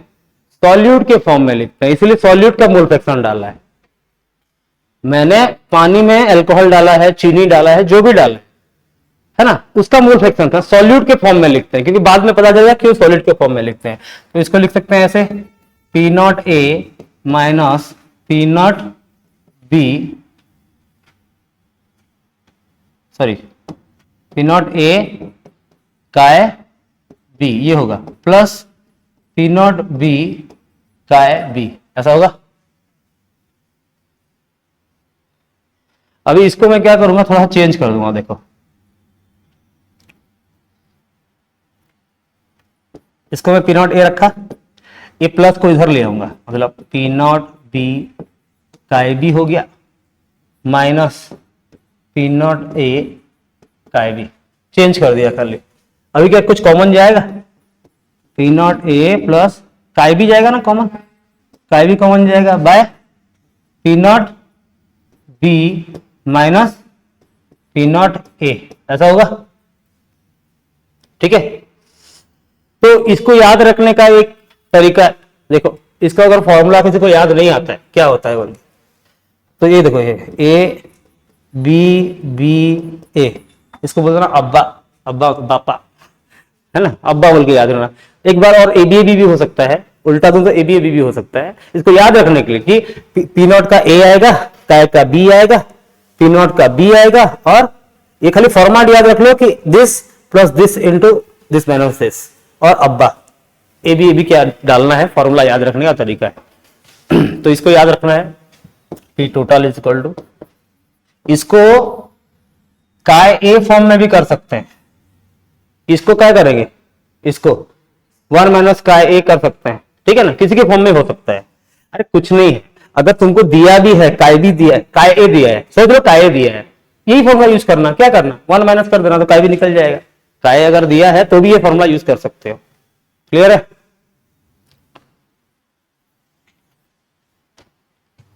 नोट कर लो, ये है राउल्स लॉ। अगर दोनों लिक्विड हैं, दोनों के वेपर बनेंगे, तो ये फॉर्मूला है। वैसे ही एक राउल्स लॉ है कंटेनिंग नॉन वोलेटाइल सॉल्यूट। अगर पानी में शुगर डाला है तो राउल्स लॉ कैसा बनेगा? पानी में अल्कोहल डाला होगा, दोनों के वेपर बनेंगे। पानी में अगर शुगर डाला है तो किसके वेपर बनेंगे? खाली ए के, डी के वेपर बनेंगे क्या? शुगर के वेपर बनेंगे? नहीं बनेंगे। मतलब सीधा बात है, ये पी भी तो जीरो हो जाएगा। अगर ये जीरो हो गया तो मतलब ये पार्ट रहेगा ही नहीं, तो पी टोटल इक्वल टू क्या होगा? पी नॉट ए का ही होगा, सिर्फ और सिर्फ यही होगा। हो गया, लिख लियो। अगर मैं बोलूं कि एक बार लिखते हैं, Raoult's law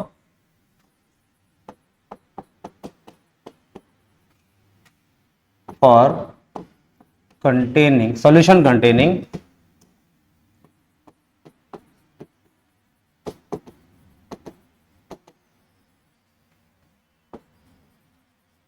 non volatile. Non volatile मतलब सॉलिड होगा और क्या नहीं, क्या होगा? Solid solutes.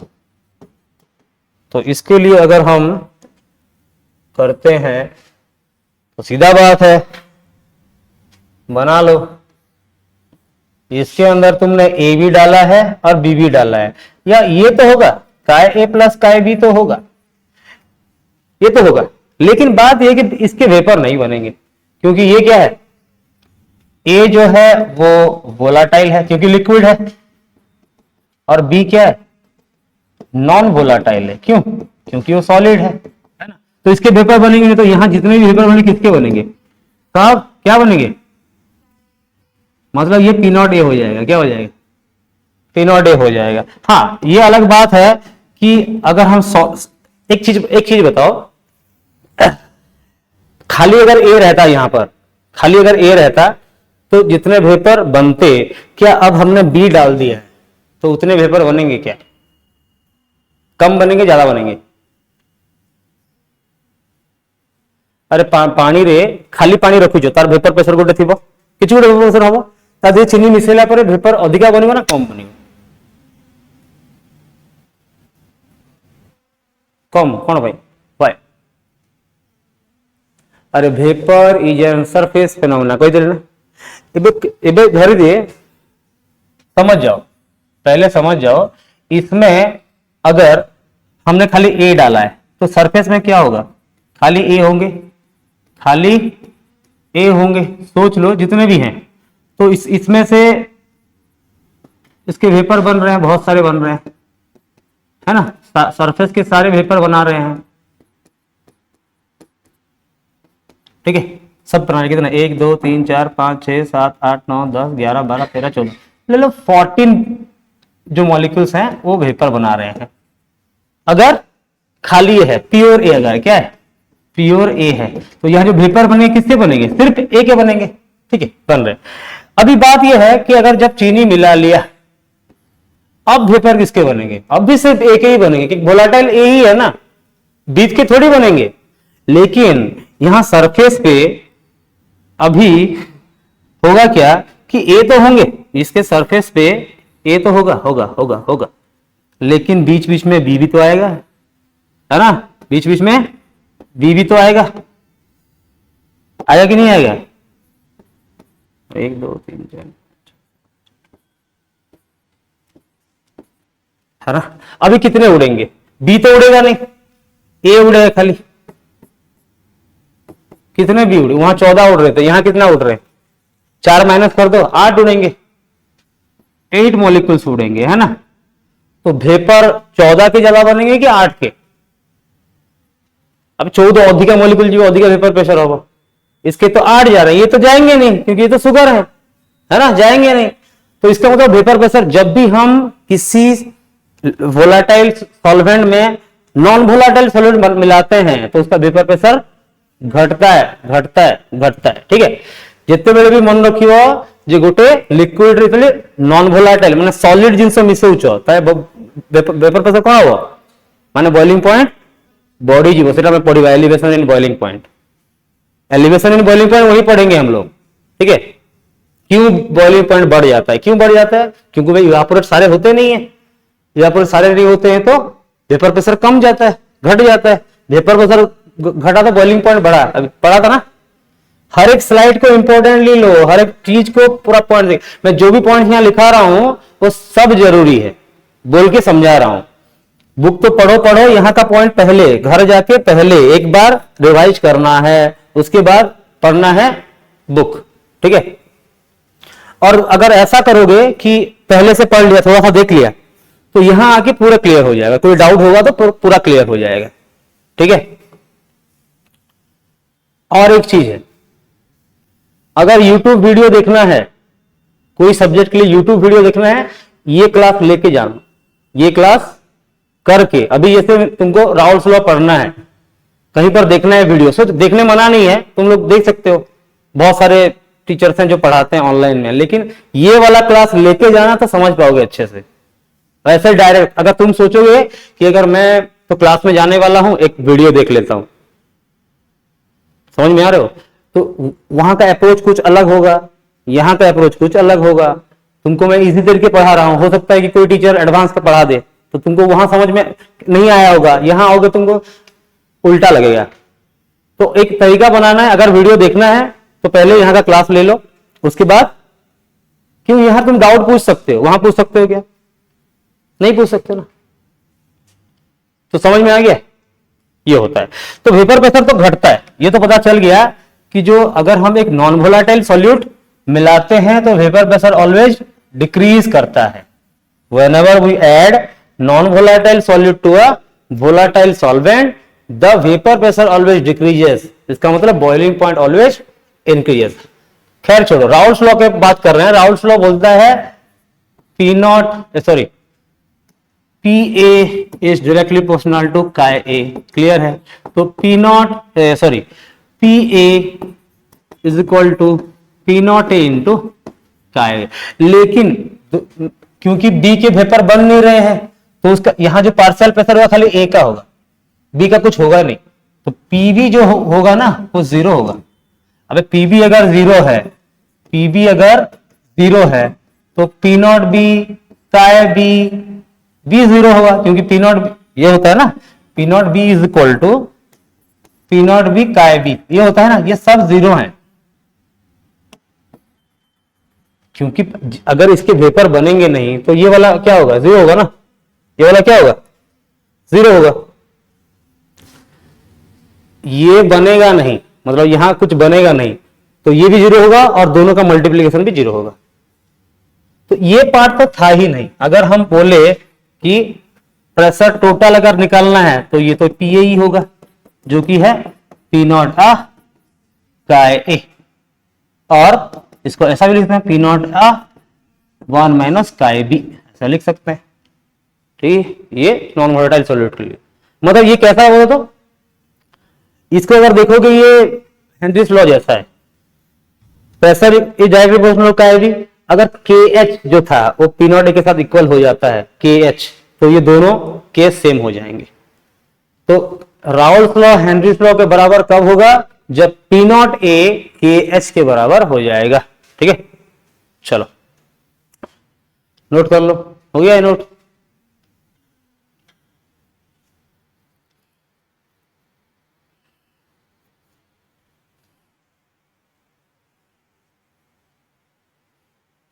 तुमको आज डीपीपी मिलेगा एक कॉन्सेंट्रेशन टर्म्स के ऊपर 10 क्वेश्चंस मिलेगा, ऐप में मिलेगा।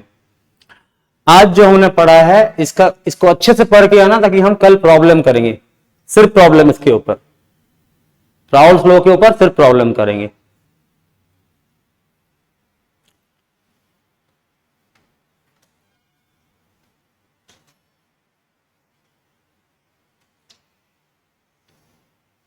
किसी को कुछ डाउट है पूछ सकता है पहले से, जो भी पढ़ा है समझ में आया सबको।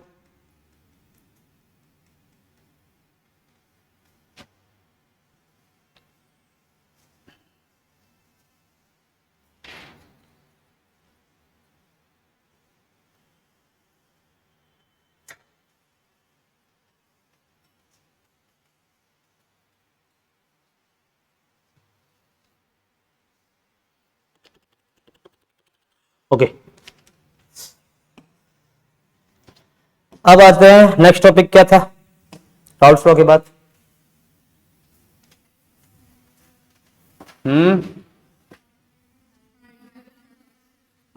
ठीक, तो सबसे पहले आ जाते हैं आइडियल सॉल्यूशंस के लिए। पहला चीज ये है कि आइडियल सॉल्यूशंस किसको बोलते हैं। सबसे इजी तरीका है, बोल दोगे जो राउल्स लॉ को ओबे करता है वो सबसे इजी है, लेकिन दिस इज नॉट एनफ जानने के लिए। पहला ये वन ऑफ दोज पॉइंट है, पहला those they should follow, they should ओबे, हाँ ओबे राउल्स लॉ। पहला चीज है राउल्स लॉ। राउल्स लॉ क्या बोलता है कि P total is equal to P nought A chi A plus P nought B chi B होता है। इसका मतलब समझ में आ रहा है? पी टोटल का मतलब प्रेशर है ना, जो टोटल प्रेशर है दोनों के पार्शियल प्रेशर के साथ इक्वल होता है। इसका मतलब एक चीज समझ में आ रहा है, दोनों को मिलाने के बाद वेपर प्रेशर बढ़ नहीं रहा है। ए को जब बी में हमने मिलाया तो क्या हो रहा है, दोनों मिलने के बाद ऐसा नहीं हो रहा कि टेम्परेचर बढ़ जा रहा है, टेम्परेचर बढ़ जाता है वेपर प्रेशर बढ़ जाता है, ऐसा नहीं, दोनों को मिला रहे हैं तो वॉल्यूम भी बढ़ जाता है। इसका मतलब जो हम जब मिक्स कर रहे हैं, जो डेल्टा एच ऑफ मिक्स है वो नहीं बढ़ रहा है, हीट चेंज नहीं हो रहा है। दो चीज को जब हम मिला रहे हैं तो हीट चेंज नहीं हो रहा है। क्या नहीं हो रहा है? हीट चेंज नहीं हो रहा है। मतलब उसको हम बोलते हैं सॉल्वेशन एनर्जी बोलते हैं। सॉल्वेशन एनर्जी चेंज नहीं हो रहा है, जितना का उतना है, मतलब change in solvation energy zero है। जब किसी सॉल्यूट को डालो एक लिक्विड में, तो मिलने के बाद एक्सोथर्मिक या एंडोथर्मिक प्रोसेस नहीं होना चाहिए, तब आइडियल सॉल्यूशन होगा, तब होगा। अभी तुम बोलोगे सर ऐसा तो आपने पढ़ा ही नहीं है, शुगर डालते हैं तो टेम्परेचर घट जाता है, सॉल्ट डालते हैं तो घट जाता है, एसिड डालते हैं तो बढ़ जाता है ना, ये पढ़ा है। सर ऐसा तो कुछ पढ़ाया नहीं है कि दो चीज को मिलाने से क्या होता है, टेम्परेचर सेम रहता है, ऐसा तो पढ़ाया नहीं है। अब पढ़ाएंगे, देखो ऐसी चीजों को मिलाना है जिनका फोर्स ऑफ अट्रैक्शन जो है ना सिमिलर होना चाहिए। इसका मतलब मैं अगर बेंजीन ले रहा हूं, बेंजीन जैसा कौन, एक टॉलुइन होगा, बेंजीन टॉलुइन आसपास वाले बॉइलिंग पॉइंट, तो इसके भी फोर्स ऑफ अट्रैक्शन एक जैसे होंगे, इसके भी फोर्स ऑफ अट्रैक्शन एक जैसे होंगे। जैसे मैंने ले लिया हेक्सेन ले लिया और हेप्टेन ले लिया, पास पास के हैं, ये लोग प्योरली नहीं बनाएंगे, मतलब आइडियल सॉल्यूशन जैसा एक्ट करेंगे। जब हम हेक्सेन और हेप्टेन को मिलाएंगे कोई हीट चेंज नहीं होगा। अगर हीट चेंज नहीं हो रहा है तो वॉल्यूम चेंज भी नहीं होगा, इसका मतलब वेपर प्रेशर भी चेंज नहीं होगा। क्लियर है? तो आइडियल सॉल्यूशन वो होते हैं, क्या होता है, डेल्टा एच ऑफ मिक्स जो होता है वो होता है जीरो। जब मिलाएंगे तो कोई हीट चेंज नहीं होगा, तब आइडियल सॉल्यूशन बोलेंगे। तीसरा डेल्टा वी, वॉल्यूम जो है, वॉल्यूम भी चेंज नहीं होगा। सोच लो तुमने 50 ml इसके लिए है, 100 ml इसके लेंगे, कितना हो गया, 150 ml, तो टोटल वॉल्यूम 150 ml ही होगा, उससे ना ज्यादा होगा ना कम होगा। लेकिन तुमको ये भी बताएंगे कि सोच लो जब एसिड डालते हैं पानी में ना तो टेम्परेचर बढ़ेगा, टेम्परेचर बढ़ता है तो वाटर फूलने लगता है, वॉल्यूम बढ़ जाता है। उसी तरह जैसे चीनी डालते हैं तो थोड़ा सा वॉल्यूम घट जाता है, चीनी या पानी नमक डालते हैं तो टेम्परेचर घटता है तो थोड़ा सा वॉल्यूम घट जाएगा, वॉल्यूम चेंज होता है वहां पर, क्योंकि वो लोग आइडियल सॉल्यूशन नहीं है।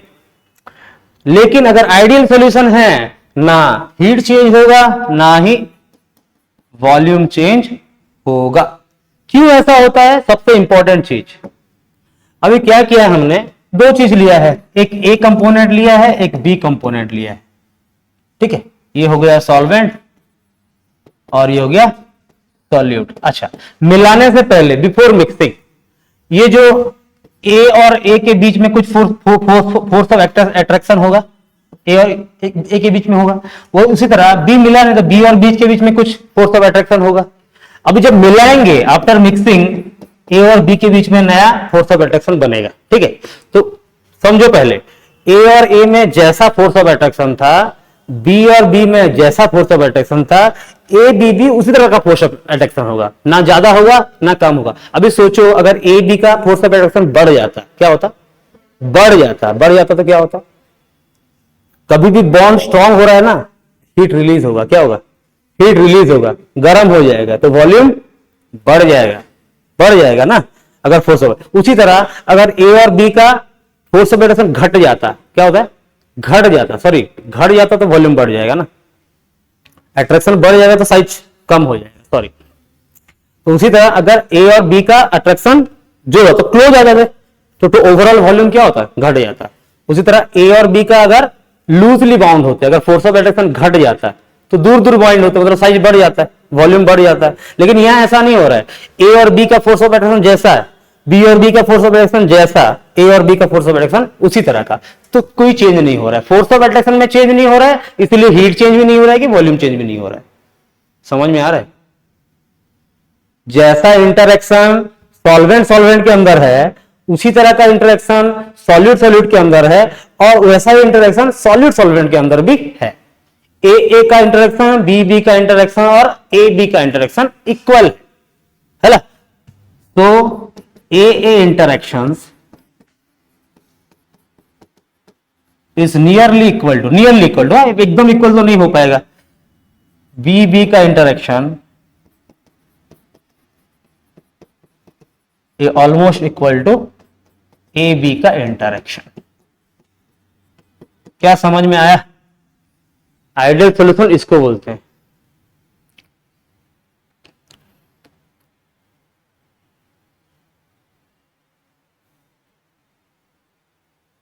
तो मेरे को एक चीज बताओ, अगर मैं पानी में अल्कोहल मिलाता हूं तो आइडियल होगा कि नॉन आइडियल होगा?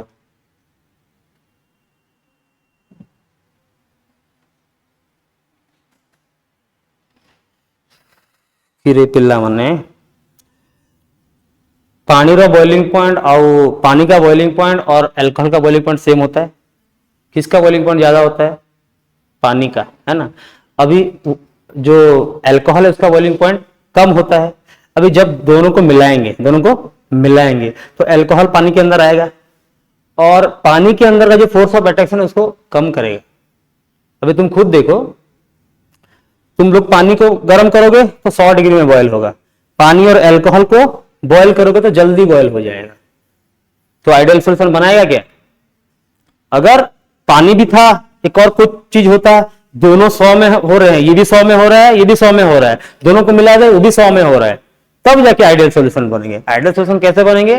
सिमिलर काइंड ऑफ चीजों से बनेंगे। एग्जाम्पल आते हैं, इसको लिख लियो एग्जाम्पल आते हैं। तो एग्जाम्पल ऐसे आइडियल सॉल्यूशन के एग्जाम्पल लेना बहुत इजी है।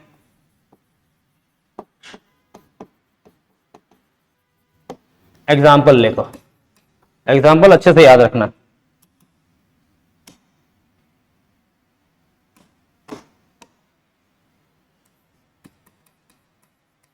तो पूछा जाएगा तो एकदम पता चल जाएगा कि हाँ, देखने से पता है दिस प्लस दिस, अरे नहीं ये तो आइडियल होगा, दिस प्लस दिस नहीं ये तो नॉन आइडियल होगा। नॉन आइडियल में भी दो टाइप है, पॉजिटिव डेविएशन और नेगेटिव डेविएशन, उसको भी पहचानना सिखाऊंगा। देखते ही बोल दोगे कि ये पॉजिटिव डेविएशन दिखाएगा, देखते ही बोल दोगे कि ये नेगेटिव डेविएशन दिखाएगा, ऐसा देख के भी पता चल सकता है।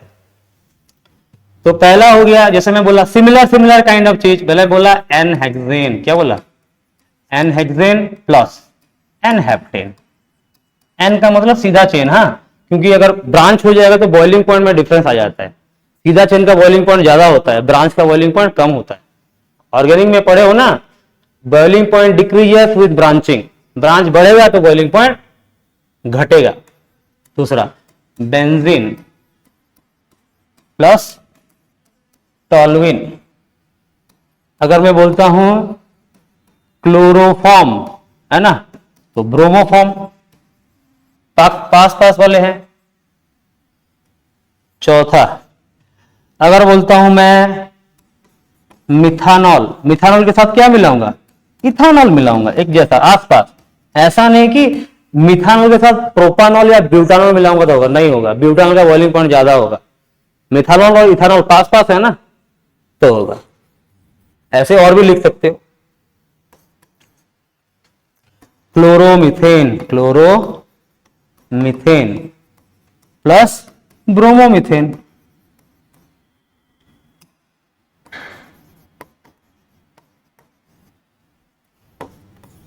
Chlorobenzene, bromobenzene. बताओ अब समझ में आएगा आइडियल सॉल्यूशन किसको बोलते हैं? ऐसे मैंने 6 बताया है, 100 लिख सकते हो अगर पता है।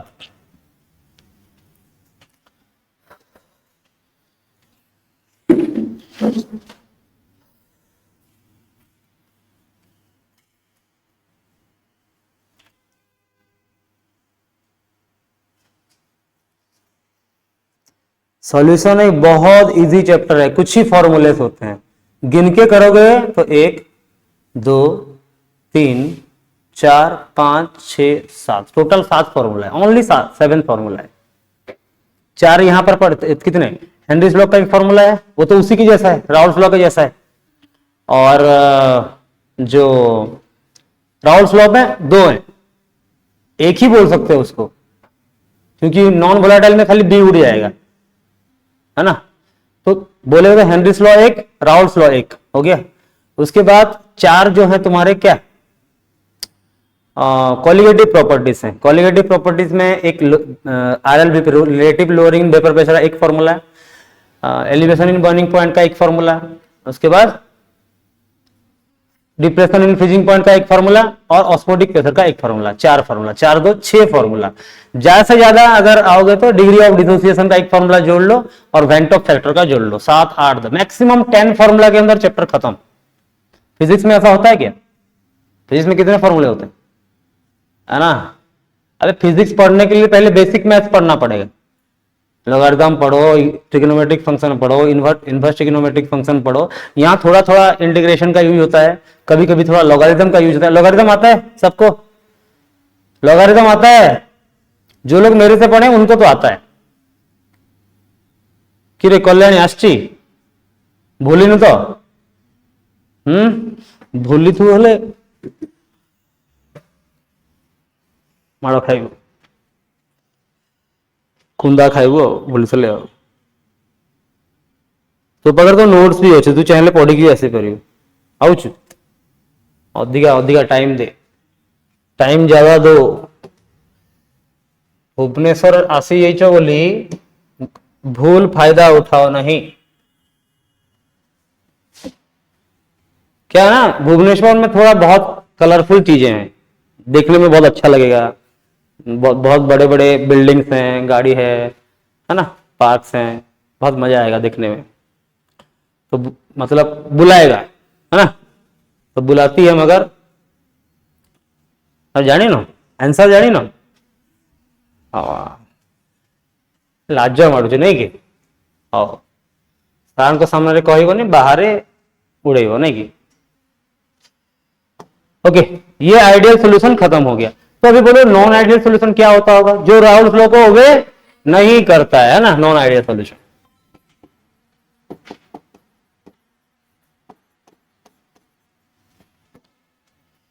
सबसे पहला दे डू नॉट ओबे ना, do not obey Raoult's law. अगर ओबे नहीं करते हैं तो क्या होता होगा? जो पी टोटल होता होगा ना, पी टोटल या फिर जिसको हम पीए प्लस पीवी बोलते हैं, है ना, is not equal to P nought A का A plus P nought B का ए भी होता। अगर इक्वल नहीं होता है, इधर ज्यादा होगा नहीं तो कम होगा। नहीं, इसका मतलब ज्यादा या कम होगा मतलब क्या होगा कि जो डेल्टा एच है वो इधर ज्यादा होगा, मतलब कुछ हीट निकलेगा नहीं तो कुछ हीट एब्जॉर्ब होगा। तो डेल्टा एच कभी जीरो होगा क्या? Is not equal to zero होगा, इधर पॉजिटिव होगा नहीं तो नेगेटिव, एंडोथर्मिक होगा नहीं तो एक्सोथर्मिक होगा। इधर हीट निकलेगा एंडोथर्मिक, सॉरी एक्सोथर्मिक या एंडोथर्मिक। उसी तरह अगर एंडोथर्मिक या एक्सोथर्मिक हो रहा है तो वॉल्यूम भी, अगर एक्सोथर्मिक हो रहा है तो वॉल्यूम बढ़ेगा, अगर एंडोथर्मिक हो रहा है तो वॉल्यूम घटेगा, तो जीरो हो जाएगा, ये जीरो नहीं होगा। उसी तरह जो चौथा था, ऐसा क्यों होता है कि जो ए इंटरेक्शन था और बी इंटरेक्शन था और उसके बाद ए बी इंटरेक्शन बना, ये तीनों इक्वल नहीं होंगे, है ना? इक्वल नहीं होंगे तभी तो ऐसा हो रहा है।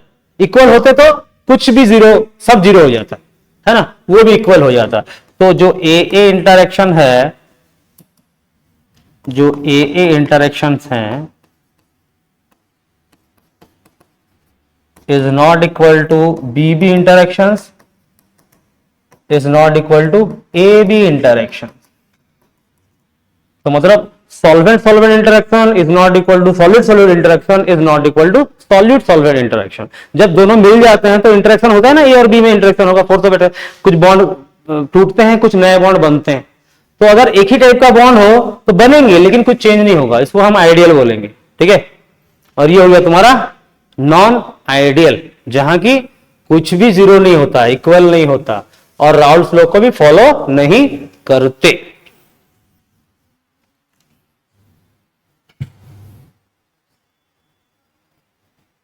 ठीक है, क्लियर? जितना चीज पढ़ा समझ में आया क्या? क्या क्या पढ़ा हमने? एंड्रयूस लॉ पढ़ा, क्वेश्चंस किया, एप्लीकेशंस पढ़ा। देखो एप्लीकेशन यहां पढ़ोगे तो याद रह जाना चाहिए। एक तो कोल्ड ड्रिंक्स वाला है, दूसरा एक्वाटिक एनिमल वाला है, एक हायर ऑल्टीट्यूड वाला है, एनोक्सिया याद रहेगा, higher altitude anoxia, lower altitude bends, पानी अंडर स्क्यूबा डाइवर, बैंड्स याद रहेगा। और लिमिटेशन पता है, लिमिटेशन, पहला लिमिटेशन क्या है कि गैस जो है वो लिक्विड के साथ रिएक्ट नहीं करना चाहिए, रिएक्ट कर जाएगा तो वापस नहीं आएगा, तो वो फॉलो नहीं करेगा, वो फॉलो नहीं करेगा। दूसरा क्या है, प्रोसेस शुड नॉट बी, जो प्रेशर जो है वो ज्यादा नहीं होना चाहिए, टेम्परेचर जो है ज्यादा कम नहीं होना चाहिए। और एप्लीकेशन कब होता है, जब molecules of the system are in a state of equilibrium होंगे तब होगा। इधर भी जा सकते हैं, इधर भी आ सकते हैं।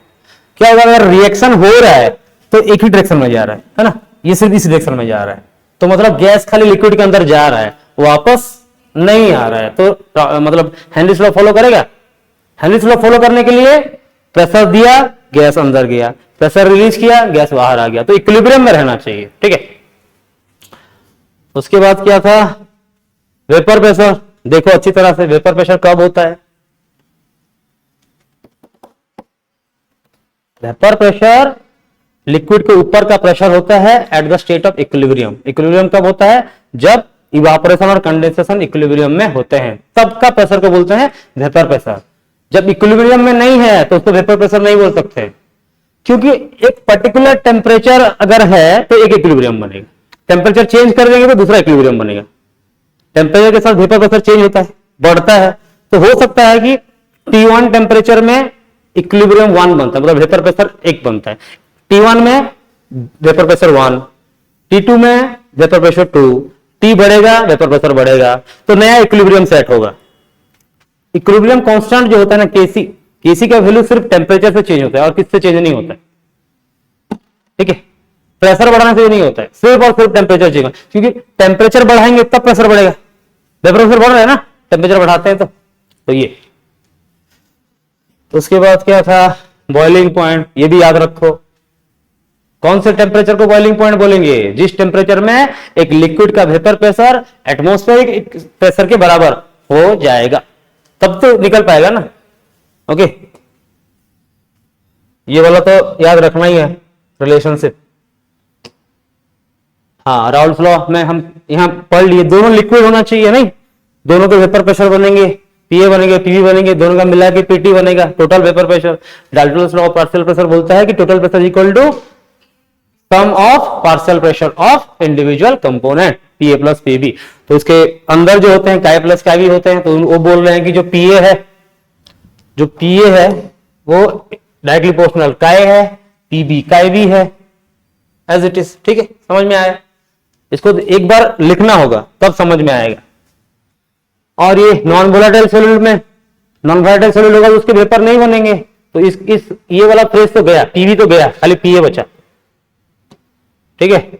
आइडियल सॉल्यूशन समझ में आ गया, आइडियल सॉल्यूशन मिलाते हैं तो कोई चेंज नहीं होना चाहिए, कुछ चेंज नहीं होगा, वॉल्यूम चेंज भी जीरो होगा, एनर्जी चेंज भी जीरो होगा, राउल्स लॉ को फॉलो भी करेंगे, इंटरेक्शन भी चेंज नहीं होगा, ठीक है।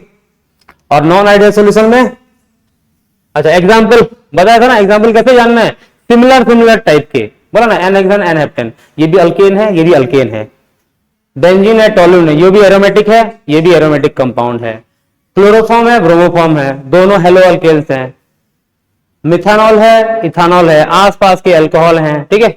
क्लोरोमिथेन, ब्रोमोइथेन, क्लोरोबेंजीन, ब्रोमोबेंजीन, एक जैसा, आसपास वाले, सेम बॉइलिंग पॉइंट वाले। और नॉन आइडियल सॉल्यूशन तो है ही है, ठीक है, उल्टा आइडियल का। तो इसको हम नेक्स्ट क्लास, मतलब कल है ना क्लासेस, कल पढ़ेंगे सॉल्यूशन। आज सॉल्यूशन का दूसरा क्लास है ना,